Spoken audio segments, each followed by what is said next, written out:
الحمد لله نحمده ونستعينه ونستغفره ونؤمن به ونتوكل عليه ونعوذ بالله من شرور أنفسنا ومن سيئات أعمالنا من يهده الله فلا مضل له ومن يضلله فلا هادي له ونشهد أن لا إله إلا الله وحده لا شريك له ونشهد أن سيدنا ونبينا مولانا محمدا عبده ورسوله أرسله الله بالحق بشيرا ونذيرا وداعيا إلى الله بإذنه وسراجا منيرا أما بعد فقد قال الله تعالى في كلامه القديم أعوذ بالله من الشيطان الرجيم بسم الله الرحمن الرحيم فلما جاء أمرنا نجينا صالحا والذين آمنوا معه برحمة منا ومن خزي يومئذ إن ربك هو القوي العزيز وأخذ الذين ظلموا الصيحة فأصبحوا في ديارهم جاثمين كأن لم يغنوا فيها ألا إن ثمود كفروا ربهم ألا بعدا لثمود ولقد جاءت رسلنا إبراهيم بالبشرى قالوا سلاما قال سلام فما لبث أن جاء بعجل حنيد فلما رأى أيديهم لا تصل إليه نكرهم فأوجس منهم خيفة قالوا لا تخف إنا أرسلنا إلى قوم لوط وامرأته قائمة فضحكت فبشرناها بإسحاق ومن وراء إسحاق يعقوب قالت يا ويلتى أألد وأنا عجوز وهذا بعلي شيخا إن هذا لشيء عجيب صدق الله العظيم. கண்ணியத்திற்குரிய பெரியோர்களே, சகோதரர்களே, அல்லாஹ் தஆலாவுடைய கிருபையால் 692வது வாரமாக தஃப்சீருடைய இந்த தொடர் பயான் ஆரம்பிக்கப்படுகிறது. சூரத் ஹூத் என்ற அத்தியாயத்தினுடைய 65 ஆயத்துகள் இதற்கு முன்னால் விளக்கம் சொல்லப்பட்டுள்ளன.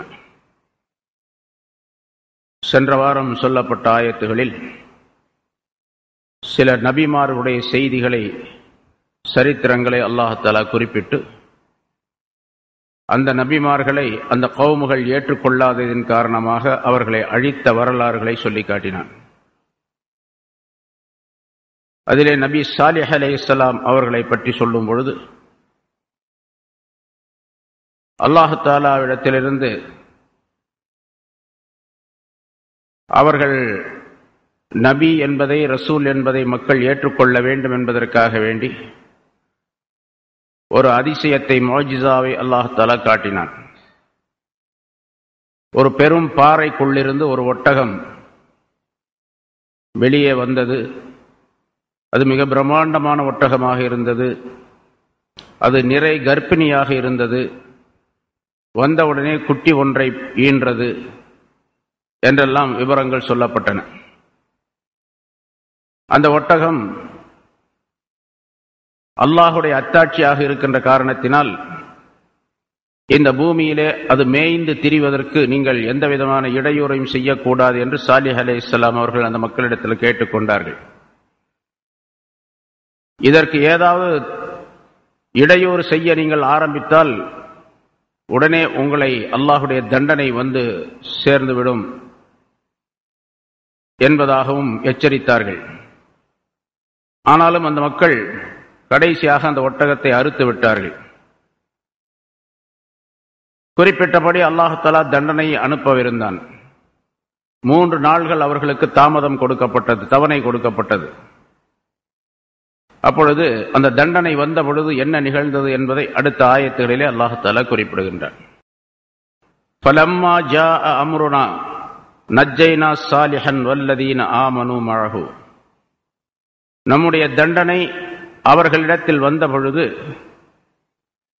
நபி சாலிஹ் அலைஹிஸ்ஸலாம் அவர்களையும் அவர்களுடன் ஈமான் கொண்டவர்களையும் நம்முடைய ரஹ்மத்தின் காரணமாக காப்பாற்றினோம் என்று அல்லாஹ் குறிப்பிடுகின்றான். இதே போன்று முந்திய வரலாற்றிலும் அவர்களுடைய விஷயத்திலும் சொல்லப்பட்டது. இங்கே சாலிஹ் அலைஹிஸ்ஸலாம் அவர்களையும் அவர்களை சார்ந்தவர்களையும் அவர்களுடன் ஈமான் கொண்டவர்களையும் அல்லாஹ் தஆலா காப்பாற்றினான். வரலாற்றிலே குறிப்பிடப்படுகின்றது, அந்த மக்கள் 4000 பேர் இருந்தார்கள் என்பதாக. சாலிஹ் அலைஹிஸ்ஸலாத்துடைய பிரச்சாரத்தின் காரணமாக ஈமான் கொண்ட மக்கள் 4000 பேர். அல்லாஹ் தஆலா அவர்களை காப்பாற்றியது இவருடைய செயல் அல்ல, இவர்கள் ஈமான் கொண்டு இருந்த காரணத்தினால் அவர்களை அல்லாஹ் தஆலா காப்பாற்றினான் என்பதல்ல. அது வெளிப்படையான ஒரு காரணம். ஆனால் உண்மையிலேயே ஒரு பாதுகாப்பு கிடைப்பது என்பது அல்லாஹ் தஆலாவுடைய அருளை சேர்ந்தது என்பதை அல்லாஹ் குறிப்பிடுகின்றான். பி ரஹ்மத்தின் மின்னா, இதே வாசகம் முன்னாலும் சொல்லப்பட்டிருக்கின்றது. நம்மிடத்தில் இருந்த உள்ள அருளின் காரணமாக நாம் காப்பாற்றினோம் என்று அல்லாஹ் குறிப்பிடுகின்றான்.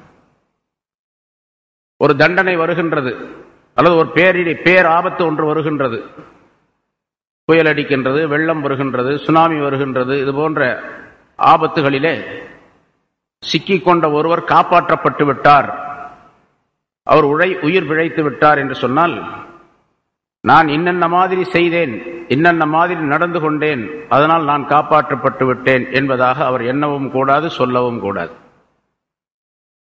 அவர் காப்பாற்றப்பட்டது அல்லாஹ் தஆலாவுடைய அருளின் காரணமாக. அவர் இப்படியும் சொல்லக்கூடாது, நான் எந்த நல்ல செயலையும் விட்டுவிடுவதே கிடையாது, எல்லா நற்செயல்களையும் செய்து கொண்டு வருகின்றேன், அதனால் அல்லாஹ் தஆலா என்னை காப்பாற்றினான், நான் தொழுகையை விடுவதில்லை, நோன்பை விடுவதில்லை, தர்மத்தை விடுவதில்லை, நியாயத்தை விடுவதில்லை, ஆகவே அல்லாஹ் என்னை காப்பாற்றி விட்டான் என்றும் எண்ணவும் கூடாது, சொல்லவும் கூடாது. எப்படி சொல்ல வேண்டும்? அல்லாஹ் தஆலாவுடைய அருளின் காரணமாக நான் காப்பாற்றப்பட்டேன் என்று சொல்ல வேண்டும். அது சின்ன ஆபத்தோ பெரிய ஆபத்தோ நமக்கு விளங்க வேண்டும் என்று சொன்னால், நீங்கள் எல்லாம் வியாபாரிகளாக இருக்கின்றீர்கள், வியாபாரம் செய்கின்றீர்கள். ஒரு நஷ்டம் வரவிருந்தது, ஆனால் அந்த நஷ்டத்திலிருந்து நீங்கள் தப்பித்துக் கொண்டீர்கள். ஒரு ஆபத்து வர இருந்தது, அந்த ஆபத்திலிருந்து நீங்கள் காப்பாற்றப்பட்டு விட்டீர்கள். நான் ரொம்ப ஜாக்கிரதையாக நடந்து கொண்டேன், என்னுடைய அறிவையும் திறமையையும் பயன்படுத்தி இதிலே நான் செயல்பட்டேன், ஆகவே இந்த ஆபத்திலிருந்து நஷ்டத்திலிருந்து தப்பித்துக் கொண்டேன் என்பதாக சொல்லக்கூடாது. எப்படி சொல்ல வேண்டும்?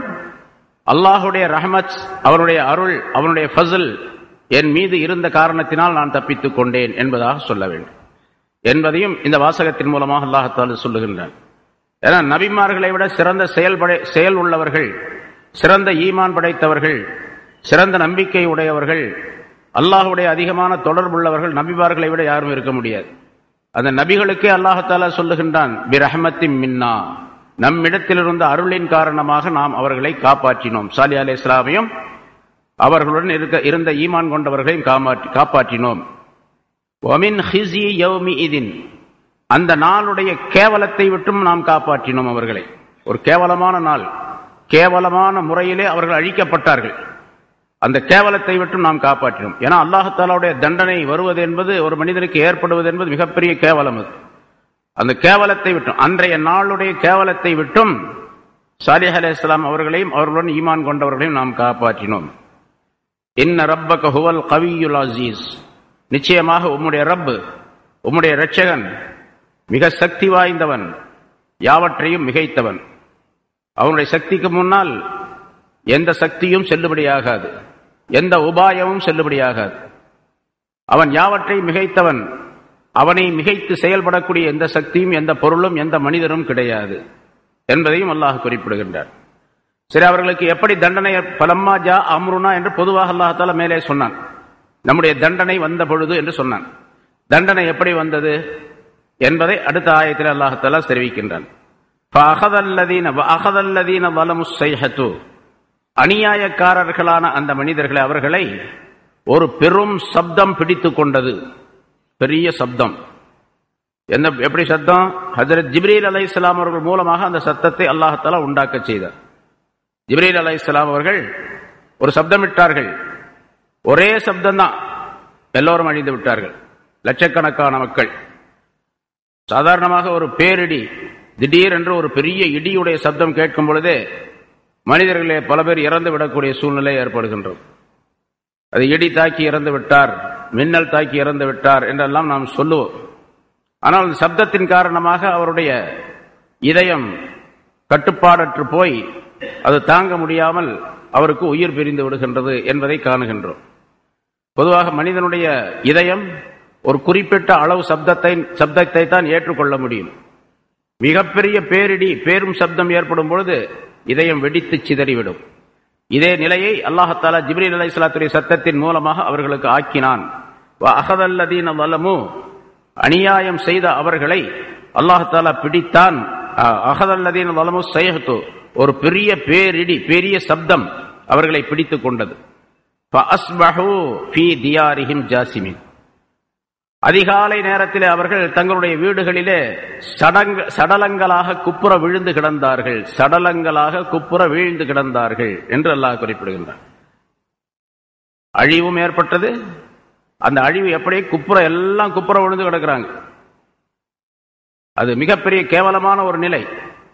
அவர் குப்புற விழுந்தான் என்று சொன்னால் மல்லாந்து விழுந்தாலும் கூட அவனுக்கு ஒரு கேவல நிலை ஏற்படாது. ஒருத்தன் அடிக்கிறான், அடிக்கும் போது வேகமாக குத்தும்போது குப்புற விழுந்துட்டான் அப்படின்னு சொன்னா இவனுடைய தாக்குதல் ரொம்ப வேகமானது. குப்புற வீழ்ந்து விட்டான் பாருங்க, அவன் சாதாரணமாக அவனை சொல்லுவோம் மண்ணை கவ்வி விட்டான் அப்படின்னு சொல்லுவோம். மண்ணை கவ்விட்டான், அவன் ரொம்ப கேவலமானவனாக ஆயிட்டான் அர்த்தம். ரொம்ப தோத்து போனா மட்டுமல்ல, தோத்து போனதில் கேவலமான தோல்வி ஏற்பட்டு விட்டது என்பதாக பொருளாது. அப்ப முகங்குப்புற வீழ்ந்து அந்த முகத்துல மண்ணு புழுதி படியக்கூடிய நிலையில அவர்கள் சடலங்களாக வீழ்ந்து கிடந்தார்கள் அதிகாலை நேரத்தில். அப்படின்னு சொன்னா அப்ப தண்டனை எப்ப வந்துச்சு? ராத்திரியில பிந்திய இரவினுடைய கடைசி பகுதியில வந்திருக்குது. அந்த நேரத்துல வந்த அந்த இது சற்று நேரத்திற்கெல்லாம் விடிந்து விட்டது. விடிங்கும் போது பார்த்தா ஒரு ஆளு கூட இல்லை, எல்லாம் காலி. கஅல்லம் யக்னௌ ஃபீஹா, மறுநாள் காலையில பார்க்கும்போது எல்லாம் சடலங்களாக இருந்தார்கள். அழிக்கப்பட்டு வெறும் ஊராக காட்சி அளித்தது, காடாக காட்சி அளித்தது. இந்த ஊர்ல மனிதர்கள் எல்லாம் வாழ்ந்து கொண்டிருந்தார்களா? புதுசா ஒரு ஆள் போய் திடீர்னு அந்த இடத்துல அந்த நேரத்துல பார்த்தான்னு சொன்னா எப்படி நினைப்பான்? இந்த ஊர்ல யாருமே வாழ்ந்து கொண்டே இருக்கவில்லை, யாருமே மனிதர்கள் வாழவே இல்லை என்பதாக நினைப்பான். அது மாதிரி ஆயிடுச்சு. கஅல்லம் யக்னௌ ஃபீஹா, அதிலே அவர்கள் தரிபட்டு இருக்காததை போன்று உள்ள நிலை ஏற்பட்டு விட்டது. அங்கே அவர்கள் இருந்ததாகவே அடையாளமே கிடையாது. அந்த மாதிரி எல்லாரும் அழிக்கப்பட்டார்கள். அவருடைய வீடுகள், அவர்கள் மற்ற பொருள்கள், ஆடு மாடுகள் என்னென்ன இருந்தால் எல்லாம் சேர்ந்து அழிக்கப்பட்டு விட்டன என்பதாக பொருள். ஏன்னா ஏதாச்சும் வீடு, ஆடு மாடுகள், அவருடைய மிருகங்கள், அவர்கள் உபயோகித்து வந்த பொருட்கள் ஏதாச்சும் இருந்துச்சுன்னு சொன்னா, இந்த பொருள்கள்லாம் இருக்குது, மக்கள் வாழ்ந்திருப்பார்கள், அவர்கள் அழிக்கப்பட்டார்கள் போல் தெரிகின்றது அப்படின்னு நினைக்கலாம். இல்லை இல்லை, எந்த பொருளும் கிடையாது, எல்லாவற்றையும் அல்லாஹ் அழித்து விட்டார் என்பதாக பொருள். அலா, அறிந்து கொள்ளுங்கள், இன்ன சமூத கஃபரு ரப்பஹும், நிச்சயமா சமூத் கூட்டத்தினர், அதாவது சாலிஹ் அலைஹிஸ்ஸலாத்துடைய கௌமுகளுக்கு பேர் சமூத் கூட்டத்தினர், கஃபரு ரப்பஹும், தங்களுடைய ரப்பை நிராகரித்தார்கள். அலா, அறிந்து கொள்ளுங்கள், இன்னும் புஅதல் லிசமூத், சமூத் கூட்டத்தினருக்கு அழிவுதான் வந்தது, நாசம்தான் ஏற்பட்டது என்று அல்லாஹ் சொல்லுகின்றார். அவர் அல்லாஹ் தஆலா புஅதல் லிசமூத் என்று சொன்னால் சமூத் கிளையினருக்கு, சமூத் கூட்டத்தாருக்கு அழிவு ஏற்பட்டு விட்டது. அசலா அர்த்தம் அல்லாஹ் தஆலாவுடைய ரஹமத்தை விட்டும் அவர்கள் மிக மிக தூரமாக ஆக்கப்பட்டார்கள், அதனால அவர்கள் அழிவுக்குரியவர்களாக ஆகிவிட்டார்கள் என்பதாக பொருளாகும். அல்லாஹ் தஆலா ஒரு கௌமை, ஒரு இடத்தை, ஒரு பொருளை அல்லது ஒரு நாட்டை அழிக்க ஆரம்பித்தால், அழிக்க வேண்டும் என்று அவன் நாடிவிட்டால் அதுக்கு ரொம்ப பெரிய வேலையெல்லாம் செய்ய வேண்டியதில்லை.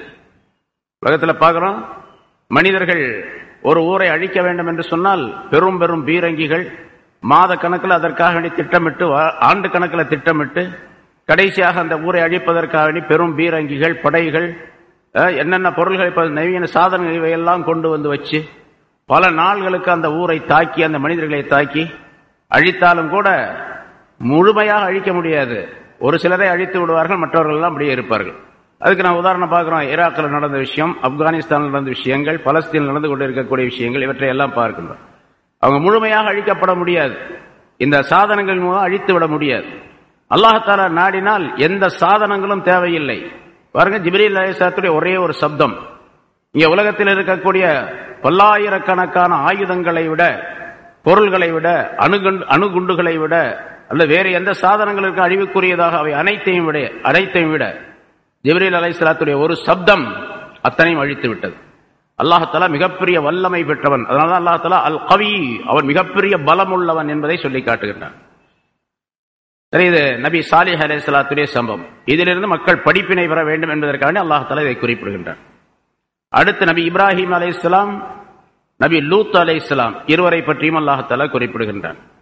வலகத் ஜாஅத் ருசுலுனா இப்ராஹீம பில் புஷ்ரா. இப்ராஹிம் அலைஹிஸ்ஸலாம் அவர்கள் நபிமார்களிலேயே மிக உயர்ந்த அந்தஸ்தை கொண்டவர்கள். அபுல் அன்பியா, நபிமார்களுக்கு தந்தை என்பதாக அவர்களுக்கு சொல்லப்படும். ஏன்னா நாம் கொண்டிருக்கக்கூடிய இந்த மார்க்கம், இப்பொழுது நம்மிடத்தில் இருக்கக்கூடிய இந்த மார்க்கத்தினுடைய பெரும்பாலான செயல்கள் அது இப்ராஹிம் அலைஹிஸ்ஸலாமுடைய செயல்பாடுகளாக அமைந்திருந்தன. அதனால்தான் இந்த மார்க்கத்துக்கு பேரே மில்லத்தை இப்ராஹிம், இப்ராஹிமுடைய மில்லத் என்பதாக சொல்லப்படும். இப்ராஹிம் அலைஹிஸ்ஸலாம் அவர்களுக்கு அல்லாஹ் தஆலா ஏராளமான அருள் புரிந்தான். அவர்களை தங்களை ஹலீல் என்பதாக ஆக்கி கொண்டான். முன்னால் சொல்லப்பட்டிருக்குது, இத்தஹதல்லாஹ் இப்ராஹிம ஹலீலா. இப்ராஹிம் அலைஹிஸ்ஸலாம் அவர்களை தன்னுடைய ஹலீலாக, நேசராக ஆக்கி கொண்டான் என்பதாக. அல்லாஹ் தஆலா நேசராக ஆக்கி கொண்ட ஒருவர் மிக உயர்ந்த அந்தஸ்துடையவராகத்தான் இருக்க முடியும். அதே போன்று அவர்களுக்கு ஏராளமான அருள்மாரிகளை பொழிந்திருந்தான். அதன் காரணமாகத்தான் நாம் ரசூலுல்லாஹி ஸல்லல்லாஹு அலைஹி வஸல்லம் அவர்கள் மீது ஸலவாத்து சொல்லும் போதும் கூட இப்ராஹிம் அலைஹிஸ்ஸலாம் அவர்களை இணைத்துத்தான் ஸலவாத்து சொல்ல வேண்டும். அதை உயர்தரமான தொழுகையிலும் கூட நமக்கு ரசூலுல்லாஹி ஸல்லல்லாஹு அலைஹி வஸல்லம் கற்றுத் தந்திருக்கின்றார்கள். அல்லாஹும்ம ஸல்லி அலா முஹம்மதின் கமா ஸல்லைத அலா இப்ராஹிம். இப்ராஹிம் அலைஹிஸ்ஸலாம் அவர்கள் மீது நீ ஸலவாத்து சொல்லியதை போன்று எங்கள் நபி முஹம்மது ஸல்லல்லாஹு அலைஹி வஸல்லம் அவர்கள் மீது ஸலவாத்து சொல்வாயாக. இப்ராஹிம் அலைஹிஸ்ஸலாம் அவர்களின் மீது நீ பரக்கத்து செய்ததை போன்று எங்கள் நபி முஹம்மது ஸல்லல்லாஹு அலைஹி வஸல்லம் அவர்கள் மீது பரக்கத்து செய்வாயாக. ஏன்னா இப்ராஹிம் அலைஹிஸ்ஸலாம் அவர்கள் உயர்ந்த அந்தஸ்தை பெற்றவர்களாக இருந்தார்கள். அதனால் இன்னக ஹபீதுன் மஜீத் என்று அந்த வாசகத்திலே நாம் சொல்லுகின்றோம், அந்த ஸலவாத்திலே சொல்லுகின்றோம். அந்த வாசகம் இந்த ஆயத்துடைய தொடரிலே கடைசியாக வருகின்றது. இதை வைத்துத்தான் ரசூலுல்லாஹி ஸல்லல்லாஹு அலைஹி வஸல்லம் அதை சொல்லிக் கொடுத்தார்கள், ஹமீதுன் மஜீத் என்று சொல்ல வேண்டும் என்பதாக. சரி, பின்னால் வருகிறது. இப்போ அல்லாஹ் சொல்லுன்னா வலகத் ஜாஅத் ருசுலுனா இப்ராஹிம பில் புஷ்ரா. சரி, இப்ராஹிம் அலைஹிஸ்ஸலாம் அப்படி பிரச்சாரம் செய்து கொண்டிருந்த நேரத்தில் இப்ராஹிம் அலைஹிஸ்ஸலாத்துடைய பழக்கம் என்னவென்று சொன்னால், விருந்தாளிகள் இல்லாமல் சாப்பிட மாட்டார்கள். விருந்தாளிகள் ஒரு நேரம் கூட சாப்பிட்டது கிடையாது. அதனால அபுல் லீஃபான், விருந்தாளிகளின் தந்தை என்பதாக அவர்களுக்கு ஒரு பட்டப்பெயர் உண்டு. உலகத்திலேயே விருந்தளித்தவர்கள், விருந்தோம்பல் செய்தவர்கள் ஏராளமானவர்கள் இருக்கின்றார்கள். வரலாற்றிலே நம்முடைய தமிழ்நாட்டிலும் கூட கடையெழு வள்ளல்கள் என்பதாக சொல்லுவார்கள். 7 பேரை சொல்லுவார்கள், மிகப்பெரிய வள்ளல்களாக இருந்தார்கள் என்பதாக. உலக அரங்கிலே ஹாத்திம் தாயை போன்று மிகப்பெரிய வள்ளல் கிடையாது என்பதாகவும் சொல்லுவார்கள். அவரும் ஏராளமானவர்களுக்கு தன்னுடைய அரண்மனையை விருந்தளித்துக் கொண்டிருந்தார், பல ஆயிரக்கணக்கான மக்களுக்கு என்பதாக. ஆனால் அல்லாஹு தஆலா போற்றக்கூடிய ஒரு விருந்தளிப்பாளர் யார் என்று சொன்னால் நபி இப்ராஹிம் அலைஹிஸ்ஸலாம் அவர். அல்லாஹ்வே போற்றுகின்றான் அவர்களை. அதனால விருந்தாளி இல்லாமல் சாப்பிடவே மாட்டார்கள், சாப்பிட்டதே இல்லை. அதனால ஒரு நாள் மத்தியான நேரத்தில் விருந்தாளிகள் யாருமே இல்லை. சரி, யாராவது வர்றாங்களான்னு பார்த்துக்கிட்டு இருந்தேன். வர்ற வரைக்கும் சாப்பிட மாட்டாங்க. மத்தியானத்தில் விருந்தாளி வரலன்னு சொன்னா ராத்திரி வரைக்கும் சாப்பிட மாட்டார். ராத்திரிக்கு யாராவது விருந்தாளி வந்தா தான். சரி, அன்னைக்கு பூராமே காலையிலையும் வரல, மத்தியானம் வரல, ராத்திரிக்கும் வரல, அவர் சாப்பிடவே மாட்டார். மறுநாள் தான் சாப்பிடுவார். எப்போ விருந்தாளி வர்றாரோ அப்பதான் சாப்பிடுவார், சர்றாங்களோ அப்பதான் சாப்பிடுவார். அந்த பழக்கம். அதனால் ஒரு நாள் மத்தியான நேரத்தில் எதிர்பார்த்து கொண்டிருந்தார். சற்று தூரத்தில் ஒரு 3 பேர் வர்றாங்க. விருந்தாளி வந்துட்டாங்க. அவருக்கு ரொம்ப சந்தோஷம். விருந்தாளி வந்தா ரொம்ப மகிழ்ச்சி, சந்தோஷம். அவங்களுக்கு பொதுவாகவே மகிழ்ச்சி அடைய வேண்டும். ஒரு மூமினான மனிதனுடைய இலக்கணம் என்னவென்று சொன்னால், விருந்தாளி வீட்டுக்கு வந்து இந்த நேரத்தில் வந்து தொலைச்சிட்டா இருந்தாலு அப்படின்லாம் நினைக்க கூடாது. வர்றவங்கள மகிழ்ச்சியோடு வரவேற்க வேண்டும். நம்ம வீட்டில் சாப்பாட்டு சட்டியில இருக்க இல்லையா, அதை பத்திலாம் பிரச்சனை இல்லை. விருந்தாளி வந்தார்னா மகிழ்ச்சி மனதில் ஏற்பட்டுச்சு அப்படின்னு சொன்னா அந்த வீட்டுக்கு பரக்கத்து வந்துச்சுன்னு அர்த்தம். ஏன்னா பொதுவாக நமக்கு நம்பிக்கை அப்படித்தானே, யாரு சாப்பாட்டையும் யாரும் சாப்பிட போறது கிடையாது. ஏன் சாப்பாட்டை இன்னொருத்தர் சாப்பிடுறது கிடையாது, அவருடைய சாப்பாட்டை நான் சாப்பிடுறது கிடையாது. அதனால நம்ம வீட்டுக்கு விருந்தாளி வந்தா என்ன அர்த்தம்னு கேட்டா, அவருடைய சாப்பாட்டை அல்லாஹ் தஆலா இந்த வீட்டில் வச்சிருக்கிறான், அவர் வந்து சாப்பிட்டுட்டு போறாருன்னு அர்த்தம். நம்ம சாப்பாட்டை அவர் சாப்பிடல, நம்ம சம்பாதிச்சு அவர் சாப்பிடல, அவருக்குரிய பொருள் இங்கே இருக்கின்றது, அவருக்குரிய ரிஸ்க் அல்லாஹ் தஆலா இங்கே கொடுத்து வைத்திருக்கின்றான். அவர் வந்து உட்கார்ந்து சாப்பிட்டு போறார். அதனாலதான் சொல்லப்படும், இப்படியும் சொல்லப்படும், உங்கள் ஒரு விருந்தாளி வந்து தஸ்தர்ல உட்கார்ந்து, சுஃப்ரால உட்கார்ந்து, ஒரு இடத்துல உட்கார்ந்து சாப்பிடுறாரு நம்ம வீட்டில் அப்படின்னு சொன்னா அவர் எப்படி சொல்லணும் அப்படின்னு கேட்டா, உங்களுடைய சாப்பாட்டை, அதாவது அவருடைய உணவை என்னுடைய சுஃப்ராவிலே உட்கார்ந்து சாப்பிடுகின்ற விருந்தாளிக்கு நற்செய்தி உண்டாவதாக, சுபசோபம் உண்டாவதாக என்று அவருக்கு வாழ்த்து கூற வேண்டும். உங்களுடைய சாப்பாட்டை என்னுடைய வீட்டிலே வந்து உட்கார்ந்து சாப்பிடுகின்ற விருந்தாளியே உங்களுக்கு நற்செய்தி உண்டாவதாக என்று அவருக்கு வாழ்த்து கூற வேண்டும். என்னுடைய சாப்பாட்டை அவர் சாப்பிடல. சரி, அது மாதிரி இப்ராஹிம் அலைஹிஸ்ஸலாம் அவர்கள் நமக்கு முன்னோடியாக இருக்கின்றார்கள். விருந்தளிப்பதிலே முன்னோடியாக. ஈமான் இருக்கின்ற மனிதர்கள் எல்லாம் விருந்தாளியை கௌரவிக்க வேண்டும், விருந்தாளியை கௌரவப்படுத்த வேண்டும், அவருக்கு மதிப்பும் மரியாதையும் அளிக்க வேண்டும். சாப்பாடு கொடுக்கிறது மட்டுமல்ல, மரியாதையோடு கொடுக்க வேண்டும், கௌரவத்தோடு அதனை நடத்த வேண்டும். ஏன்னா ஸல்லல்லாஹு அலைஹி வஸல்லம் அப்படின்னு சொல்லுகின்றார்கள், விருந்தளிக்க வேண்டும் என்று சொல்லல. மங்கான யுமினு பில்லாஹி வல் யௌமில் ஆகிர் ஃபல்யுக்ரிம் தைஃபஹு. எவரொருவர் அல்லாஹ்வையும் ஆகிரத்தையும் நம்புகின்றவராக இருக்கின்றாரோ அவர் தன்னுடைய விருந்தாளியை கண்ணியப்படுத்தவும் என்பதாக சொல்லு. விருந்தாளிக்கு சாப்பாடு கொடுக்கவும் சொல்லல, விருந்தாளிக்கு கண்ணியப்படுத்தவும். சாப்பாடு கொடுக்கறே இல்லையா, கண்ணியப்படுவாங்க, உட்காருங்க, இருங்க, இந்த நேரத்தில் நீங்க வந்திருக்கிறீங்க, பரவாயில்ல, இந்த தண்ணியை சாப்பிட்டு போங்க அப்படின்னு ஒரு கிளாஸ் டம்ளராக தண்ணியாவது கொடுக்கணும். அவர் என்ன நினைக்கிறார் அதை பத்தி பிரச்சனை இல்லை. நம்ம என்ன செய்யணும், அவரை கண்ணியப்படுத்தி வரவேற்று உட்கார வச்சு, ஆனா ஆளுக்கு தகுந்த மாதிரியும் செய்யணும். ரசூலுல்லாஹி ஸல்லல்லாஹு அலைஹி வஸல்லம் அவர்கள் சொன்னார்கள், அதாவது ஒரு வாசகம், மனிதர்களுக்கு தக்கவாறு அவர்களை கண்ணியப்படுத்த வேண்டும் என்பதாக. மனிதர்களுக்கு தக்கவாறு அவர்களுக்கு கண்ணியப்படுத்த வேண்டும். ஒருத்தர் வர்றாரு, ரொம்ப சாதாரணமான ஆளா இருக்கிறார், அவர் விவேகமான ஆள் அல்ல, விசேஷமான ஆள் அல்ல, நல்ல உடைகளை உடுத்தவில்லை என்று சொன்னால் அவருக்கு சாப்பாடு கொடுப்பதற்கு ஒரு முறை இருக்கு, விருந்தளிப்பதற்கு ஒரு முறை இருக்குது. கண்ணியமான ஒருத்தர் வர்றாரு, ரொம்ப பார்த்தா நல்லா இருக்காரு, டிப்டாப்பா இருக்கிறார், அதில் பார்த்தா அவரு வந்தா அவருக்கு ஒரு மாதிரி செய்யணும். ஒரு ஆலிம் வருகின்றார், நல்ல அறிஞராக இருக்கின்றார், சிறந்த வணக்க வழிபாடுகள் உள்ளவராக இருக்கின்றார், அவருக்கு அதை விட கொஞ்சம் அதிகமான மரியாதை செலுத்தி அதிகமாக கௌரவத்தை கொடுத்து அவருக்கு உணவளிக்க வேண்டும். யார் யாருக்கு எப்படி உணவளிக்க வேண்டும் அப்படி எல்லாம் செய்ய வேண்டும். ரசூலுல்லாஹி ஸல்லல்லாஹு அலைஹி வஸல்லம் அவர்கள், அதாவது அன்சிலின் நாஸ அலா கத்ரி மனாசிலிஹிம், அலா கத்ரி மனாசிலிஹிம், மனிதர்களை அவர்களுடைய தரத்திற்கு தக்கவாறு அவர்களை நீங்கள் வரவேற்று அவர்களுக்கு உபசரியுங்கள் என்பதாக சொல்லுகின்றார்.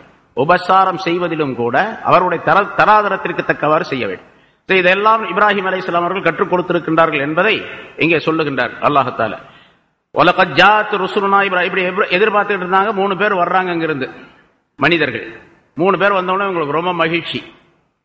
இப்ப அந்த 3 பேர் யாருன்னு கேட்டா அல்லாஹ் இங்க சொல்றான், ருசுலுனா நம்முடைய தூதர்கள் அப்படின்னு சொல்றான், அதாவது மலக்குகள். அந்த 3 பேரும் மனிதர்கள், மனித வடிவத்தில் வர்றாங்க, மனித வடிவத்தில் வர முடியும், மனித வடிவத்தில் வருகின்றார்கள்.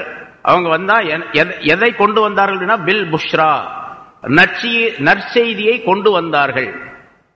இப்ராஹிம் அலைஹிஸ்ஸலாம் அவர்களிடத்திலே நம்முடைய தூதர்கள் நற்செய்தியை கொண்டு வந்தார்கள். அந்த நற்செய்தி பின்னால சொல்றாங்க என்ன அப்படிங்கறத. காலு, அவர்கள் சொன்னார்கள், வந்துட்டாங்க, வந்த உடனே முன்னால வந்த உடனே அவங்க 3 பேரும் சொன்னாங்க, காலு சலாமா, சலாமு அலைக்கும் என்று சொன்னார்கள். சலாம் என்பதாக சொன்னார்கள், உங்களின் மீது சாந்தி உண்டாவதாக என்பதாக சொன்னார்கள். இவரும் பதில் சொன்னார், இப்ராஹிம் அலைஹிஸ்ஸலாம் பதில் சொன்னார்கள், கால சலாமுன், உங்களின் மீதும் சலாம் உண்டாவதா. இங்க சலாம் அலைக்கும்லாம் இல்ல, அலைக்கும் இருக்குதுன்னு அர்த்தம், அதுக்கு அப்படித்தான் சொல்லணும். உடனே அவரை உட்கார வச்சு வரவேற்று உட்கார வச்சுட்டு கொஞ்ச நேரம் இருங்க அப்படின்னு சொல்லிட்டு உடனே போனாரு. ஒரு கன்று குட்டி, மாட்டு கன்று குட்டி ஒன்றை பிடித்தார், அதை அறுத்தார், அதை சுட்டார், நெருப்பிலே சுட்டார் அல்லது பொரித்தார். இப்ராஹிம் அலைஹிஸ்ஸலாம் பொரிச்சு அப்படியே ஒரு பெரிய தாம்பாளத்துல வச்சுட்டு அந்த இறைச்சியை அப்படியே கொண்டு வந்தாங்க. ஃபமா லபிஸ, கொஞ்ச நேரம் கூட இல்ல, சீக்கிரமாக வந்துட்டார். அன்ஜா பிஇஜ்லின் ஹனீர், ஒரு பொரிச்ச அல்லது சுட்ட ஒரு காளை கன்றை அவர் அங்கே கொண்டு வந்தார் உடனடியாக. ஃபமா லபிஸனா மா அபதா அன் மஜீஹி பிஇஜ்லின், கொஞ்ச நேரம், சற்று நேரத்தில், கொஞ்ச நேரத்திலே போய் அறுத்தாரு, அது பண்ணாரு, சுட வச்சாரு, அதை பாட்டாரு, வறுத்தாரு, பொரிச்சாரு, கொண்டு வந்து வச்சுட்டார், தாம்பாளத்தில் கொண்டு வந்துட்டார். கொண்டு வந்து வச்சு சாப்பிடுங்க அப்படின்னு சொல்லி மரியாதையா சொன்னார். ஆனா இவங்க மலக்குகள்னா அவங்களுக்கு தெரியல, அப்போ தெரியாது, பிறகுதான் தெரியும். அதனால சாப்பிட்டாங்க. சரி, பலம்மா ரஆ ஐதியஹும் லா தஸிலு இலைஹி நக்கிரஹும், அவங்க வச்சுட்டோம்னா அவங்க சாப்பிடணும்ல, வந்தவங்க சாப்பிடாம பேசாம உட்கார்ந்து இருக்கிறாங்க. அவர்களுடைய கைகளை அந்த இறைச்சியின் பக்கம், அந்த கன்று குட்டி இறைச்சி இருக்கு அதன் பக்கம் கை போய் சேராததை அவர் பார்த்த பொழுது, கையை கொண்டு போய் அதுல வைக்கல, அவங்க அப்படி பார்த்த பொழுது நக்கிரகும், கொஞ்சம் பயந்தார். இப்ராஹிம் அலைஹிஸ்ஸலாம் பயந்தார். என்னடா இது, சாப்பிட வச்சிருக்குது, பெரிய கறியெல்லாம் பொரிச்சு கிரிச்சு வச்சிருக்கு, சாப்பிடாம இருக்கிறாங்களே அப்படின்னு ஒரு பயம் வந்துருச்சு அவருக்கு. யார் இந்த ஆளுக ஏன்னு கேட்டா, அந்த நேரத்தில் அந்த ஊர்ல ஒரு நிகழ்ச்சி நடந்து கொண்டிருந்தது. டிப்டாப்பா உடை அணிந்து கொண்டு வருவார்கள் சில பேர், வீட்டில் வந்து சாதாரணமாக நல்லா பேசிக்கிட்டே இருப்பாங்க. அசைஞ்சிருக்கிற பார்த்து ஏதாச்சும் திருடிட்டு போயிடுவாங்க, கொள்ளையடிச்சிட்டு போயிடுவாங்க. அப்படி ஒரு பழக்கம் இருந்துச்சு. நம்ம நாட்டில் நிறைய நடக்குது இல்லையா? இப்போ அது மாதிரி டிப்டப்பா ஆள் வருவாங்க, நான் ஒரு பெரிய போலீஸ் அதிகாரி அப்படின்னு சொல்லுவாங்க, அப்படி சொல்லுவாங்க, இப்படி சொல்லுவாங்க. கடைசியில் அடிச்சு நிறைய பேப்பரில் தினந்தோறும் பார்க்குறோம். அது மாதிரி இவங்க 3 பேரும் சமயம் திருடர்களாக இருக்குமோ அப்படின்னு நினைச்சார். அதான் பயந்தார். நக்கீரகும், யாருன்னு ஆள் தெரியலையே அப்படின்னு சொல்லி பயந்தார்.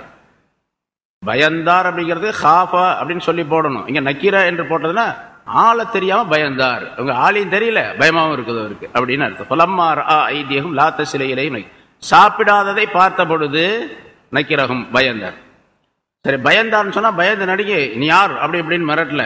வௌஜஸ மின்ஹும் ஹீஃபா, பயத்தை அவர்களிலிருந்து மறைத்து வைத்தார். பயப்படுறதா காட்டிக்கவே இல்லை. இருந்தாலும் அந்த 3 பேரும் அப்படியே பார்த்துக்கிட்டே இருக்கிறாங்க. இவரை பார்க்கும்போது இவர் பயப்படுற மாதிரி அவங்களுக்கு தெரியுது. காலு, அவர்கள் சொன்னார்கள், லா தஹப், பயப்படாத அப்படின்னு சொன்னாங்க. நீங்க பயப்படாதீங்க. இன்னா உர்சில்னா இலா கௌமி லூத், நாங்கள் லூத் அலைஹிஸ்ஸலாத்துடைய கௌமின் பக்கம் அவர்களுக்கு தண்டனை கொடுப்பதற்காக அனுப்பப்பட்டு இருக்கின்றோம் அப்படின்னு சொன்னாங்க. இப்பதான் இவங்க மலக்குகள் போல, மலக்குகள் எதுக்காக அனுப்பப்பட்டிருக்காங்க? லூத் அலைஹிஸ்ஸலாத்துக்கு தண்டனை கொடுப்பதற்காக அனுப்பப்பட்டு இருக்கின்றார்கள் அப்படின்னு சொன்னாங்க. லூத் அலைஹிஸ்ஸலாம் அவர்கள் இப்ராஹிம் அலைஹிஸ்ஸலாத்துடைய அண்ணன் மகன். அவங்க இன்னொரு ஊர்ல பக்கத்துல ஒரு 30-40 கிலோமீட்டருக்கு 40 மைலுக்கு அப்பால் உள்ள ஒரு ஊர்ல அவர் நபியாக இருக்கிறார். அந்த ஊருக்கு அவர் நபி ரசூல். இப்ராஹிம் அலைஹிஸ்ஸலாம் இருக்கக்கூடிய இந்த ஊர் எல்லாம் ஷாம் பகுதியில், சிரியா ஷாம் என்று இருக்கிற இப்போ ஜெருசலம் அதெல்லாம் இருக்கு, அந்த பகுதியில் உள்ள ஊர்கள். அந்த ஊர்ல அவர் நபியா இருக்கிறார். இங்கே அவர் லூத் அலைஹிஸ்ஸலாம் சொல்லி சொல்லி பார்த்தாங்க, கேட்கல. கடைசியில் வந்து அல்லாஹ் தஆலா அவர்களை அழிப்பதற்காக நாடிட்டான். அழிவு எப்படி வரும் அப்படிங்கிறத சொல்றதுக்காக நாங்க வந்திருக்கிறோம். இடையில உங்களை பார்த்து ஒரு செய்தி சொல்லிட்டு போலான்னு வந்தோம். அல்லாஹ் தஆலா எங்களை இங்க அனுப்பியிருக்கிறோம். நாங்க உங்கள்கிட்ட ஒரு செய்தியை சொல்லிட்டு அங்க போய் லூத் அலைஹிஸ்ஸலாத்திட்ட நாங்க என்ன அந்த அவர்களை அழிப்பதற்குரிய செய்திகளை சொல்லி செல்லுவதற்காக வந்திருக்கின்றோம் அப்படின்னு சொன்னாங்க. அதனால நீங்க பயப்படாதீங்க, நாங்க மலக்குகள் தான், அல்லாஹ் தஆலா தான் எங்களை அனுப்பியிருக்கிறோம் அப்படின்னு சொன்னாங்க. ஆலு லா தஹப் இன்னா உர்சில்னா இலா கௌமி லூத், நாங்கள் லூத் அலைஹிஸ்ஸலாத்துடைய சமுதாயத்தின் பக்கம் அனுப்பப்பட்டுள்ளோம் அப்படின்னு சொன்னா தண்டனை கொடுப்பதற்காக அனுப்பப்பட்டுள்ளோம் என்பதாக சொன்னார். இந்த இடத்துல அல்லாஹ் தஆலா விருந்தளிப்பதை பற்றி உள்ள சில விஷயங்களையும் நமக்கு சொல்லி காட்டுகின்றான். விருந்து முதல்ல சில சொன்னா, அல்லாஹ்வை நம்பிக்கை கொள்ளக்கூடியவர்களும் நம்பிக்கை கொள்ளக்கூடிய மனிதர்கள் விருந்தாளியை கௌரவிக்க வேண்டும். விருந்தளிக்கக்கூடிய முறையை ரசூலுல்லாஹி ஸல்லல்லாஹு அலைஹி வஸல்லம் நிறைய சொல்லி தந்திருக்கின்றார்கள். இப்ராஹிம் அலைஹிஸ்ஸலாம் அவர்கள் இந்த மனிதர்கள் என்பதாக நினைத்து இவர்களுக்கு விருந்தளித்ததின் மூலமாக பலவிதமான சட்டங்களை அல்லாஹ் தஆலா நமக்கு சொல்லுகிறார். இந்த இடத்துல முஃபஸ்ஸிரீன்கள் பல கருத்துக்களை எழுதுகின்றார்கள். பொதுவாக விருந்தாளி வந்தால் அவர்களை முகமலர்ச்சியோடு வரவேற்று அவர்களுக்கு முதலாவதாக உணவு கொடுக்க வேண்டும். நீங்க சாப்பிட்டீங்களா, சாப்பிட்டுட்டு வந்தீங்களா அப்படின்லாம் கேட்டுக்கிட்டே இருக்கக்கூடாது. அவங்க சாப்பிட்டு வந்தாலும் நம்ம கொடுக்க வேண்டிய உணவு கொடுத்துட வேண்டியது. அவர் சாப்பிட்றாங்களா இல்லையா அப்படிங்கிறது 2வது பிரச்சனை. உணவு கொடுத்துட வேண்டியது. ஆனா நம்முடைய பழக்கம் என்ன கேட்டா, வாங்க உட்காருங்க, சாப்பிட்டு வந்துட்டீங்களா அப்படின்னு கேட்டா, அவர் சாப்பிட்டாம வந்தாலும் கூட வம்பா இருக்கும் போல் இருக்கே அப்படின்னு சொல்லிட்டு ஆமா சாப்பிட்டு வந்துட்டேன் அப்படிம்பார். நிறைய அனுபவங்கள் நம்ம பார்க்குறோம். சில பேர் சாப்பிட்டுட்டு வந்துட்டீங்களா அப்படின்னு கேட்டா, சாப்பிட்டீங்களா அப்படின்னு கேட்டா ஆமா சாப்பிட்டோம் அப்படின்றாரு. உண்மையிலே சாப்பிட்டுருக்க மாட்டார். அதனால சாப்பிட்டீங்களானே கேட்கக்கூடாது, சாப்பாடு கொண்டாந்து வச்சிடணும். அந்த நேரத்தில் என்ன இருக்குதோ அதை மாஹலர் அப்படின்னு சொல்லுவாங்க, எது இருக்குதோ அதை கொண்டாந்து வச்சிட வேண்டியது. அதுக்காக வேண்டிய அவர் கோழி ஆடெல்லாம் அறுத்து செய்யணும் அப்படிங்கிற, இங்கே கண்ணுக்குட்டி அறுத்தாரு நம்மள்ட்ட கண்ணுக்குட்டி இல்லையே அப்படிலாம் நினைக்க கூடாது. எது இருக்குதோ அதை கொண்டாந்து வச்சிடும் இல்லையா? மௌலானா சாதி ரஹ்மத்துல்லாஹி அலைஹி முன்னால சொல்லியிருக்கேன்னு நினைக்கிறேன். மௌலானா சாதி ஷீராசி ரஹ்மத்துல்லாஹி பெரிய கவிஞர், அவர்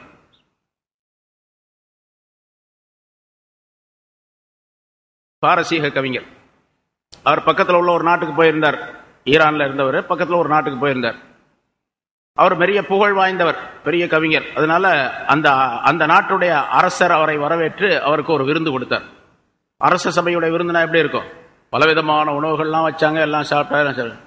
இப்போ அரசர் சாப்பிட்டுட்டே இருக்கும்போது கேட்குறாரு, எப்படி உணவெல்லாம் நல்லா இருந்துச்சு, அப்படி இருக்கு அப்படின்னு.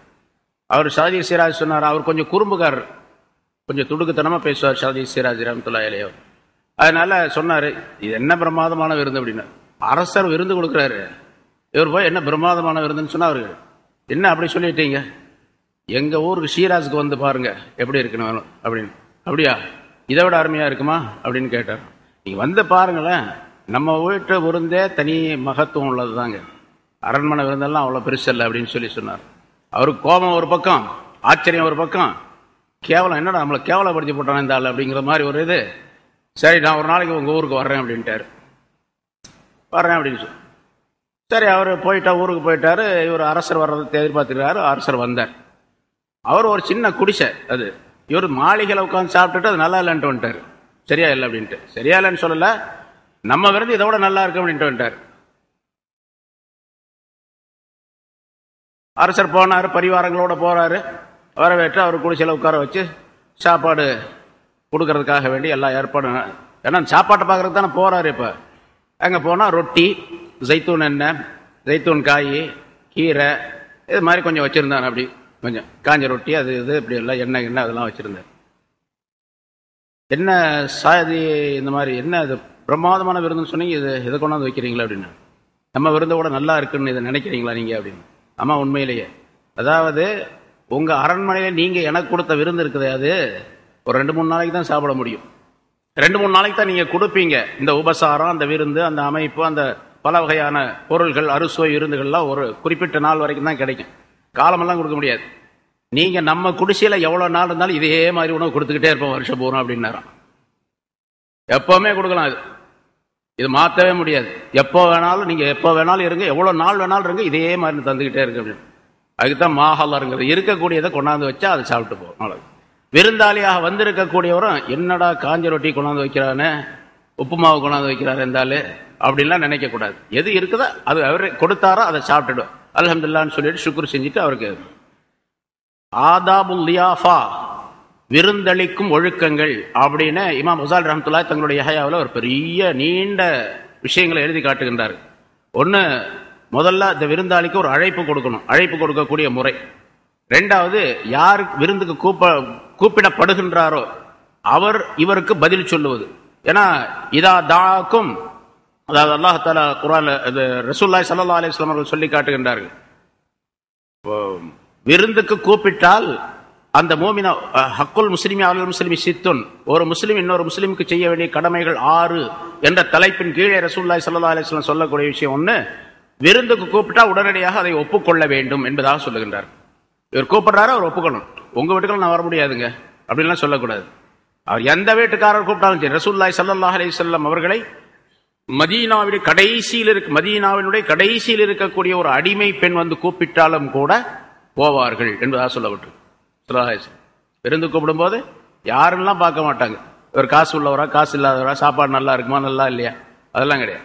யார் கூப்பிட்டாங்களோ அவங்களுக்கு பதில் சொல்லணும். ஆனா என்ன நிபந்தனை, அந்த விருந்து மார்க்கத்திற்கு உட்பட்டதாக இருக்கணும். ஹராமான முறையிலே, தவறான முறையிலே, ஹராமான நிகழ்ச்சிகள் நடைபெறக்கூடிய இடத்திலே நடக்கக்கூடிய ஹலாலான உணவு இதெல்லாம் போய் சாப்பிடக்கூடாது. உணவு ஹலால் தான், அந்த ஹலாலான உணவு நடைபெறக்கூடிய அந்த விருந்து நடைபெறக்கூடிய இடம் ஹராமா இருக்குது. அதாவது நிகழ்ச்சிகள், ஹராமான நிகழ்ச்சிகள் நடைபெற்றுக் கொண்டு இருக்கின்றன என்று சொன்னால் அங்கே போகக்கூடாது. போகாமல் இருப்பது வாஜிப் என்பதாக சொல்லப்பட்டு இருக்கின்றது. சரி, இங்க அதனாலதான் முதல்ல அத்தாவத்து வல் இஜாபா, முதல்ல தாவத் கூப்பிடுறது, அவர் அதுக்கு பதில் சொல்றது. ரெண்டாவது, மூணாவது அங்க போய் உட்கார்றது, இவரை வரவேற்க வேண்டும், அவர் சொன்ன இடத்துல இவர் உட்கார வேண்டும், இதெல்லாம். மூணாவது, நாலாவது எஹ்வாரு தாம், உணவை கொண்டு வந்து வைக்க வேண்டும். உணவு கொண்டு வந்து வைக்கும் போது நம்ம சில இடங்களுக்கு போறோம், சில வீடுகளுக்கு பார்க்கிறோம், உணவு கொண்டு வந்து வைக்கும்போது முதல்ல உன்னை கொண்டாந்து வைப்பாங்க.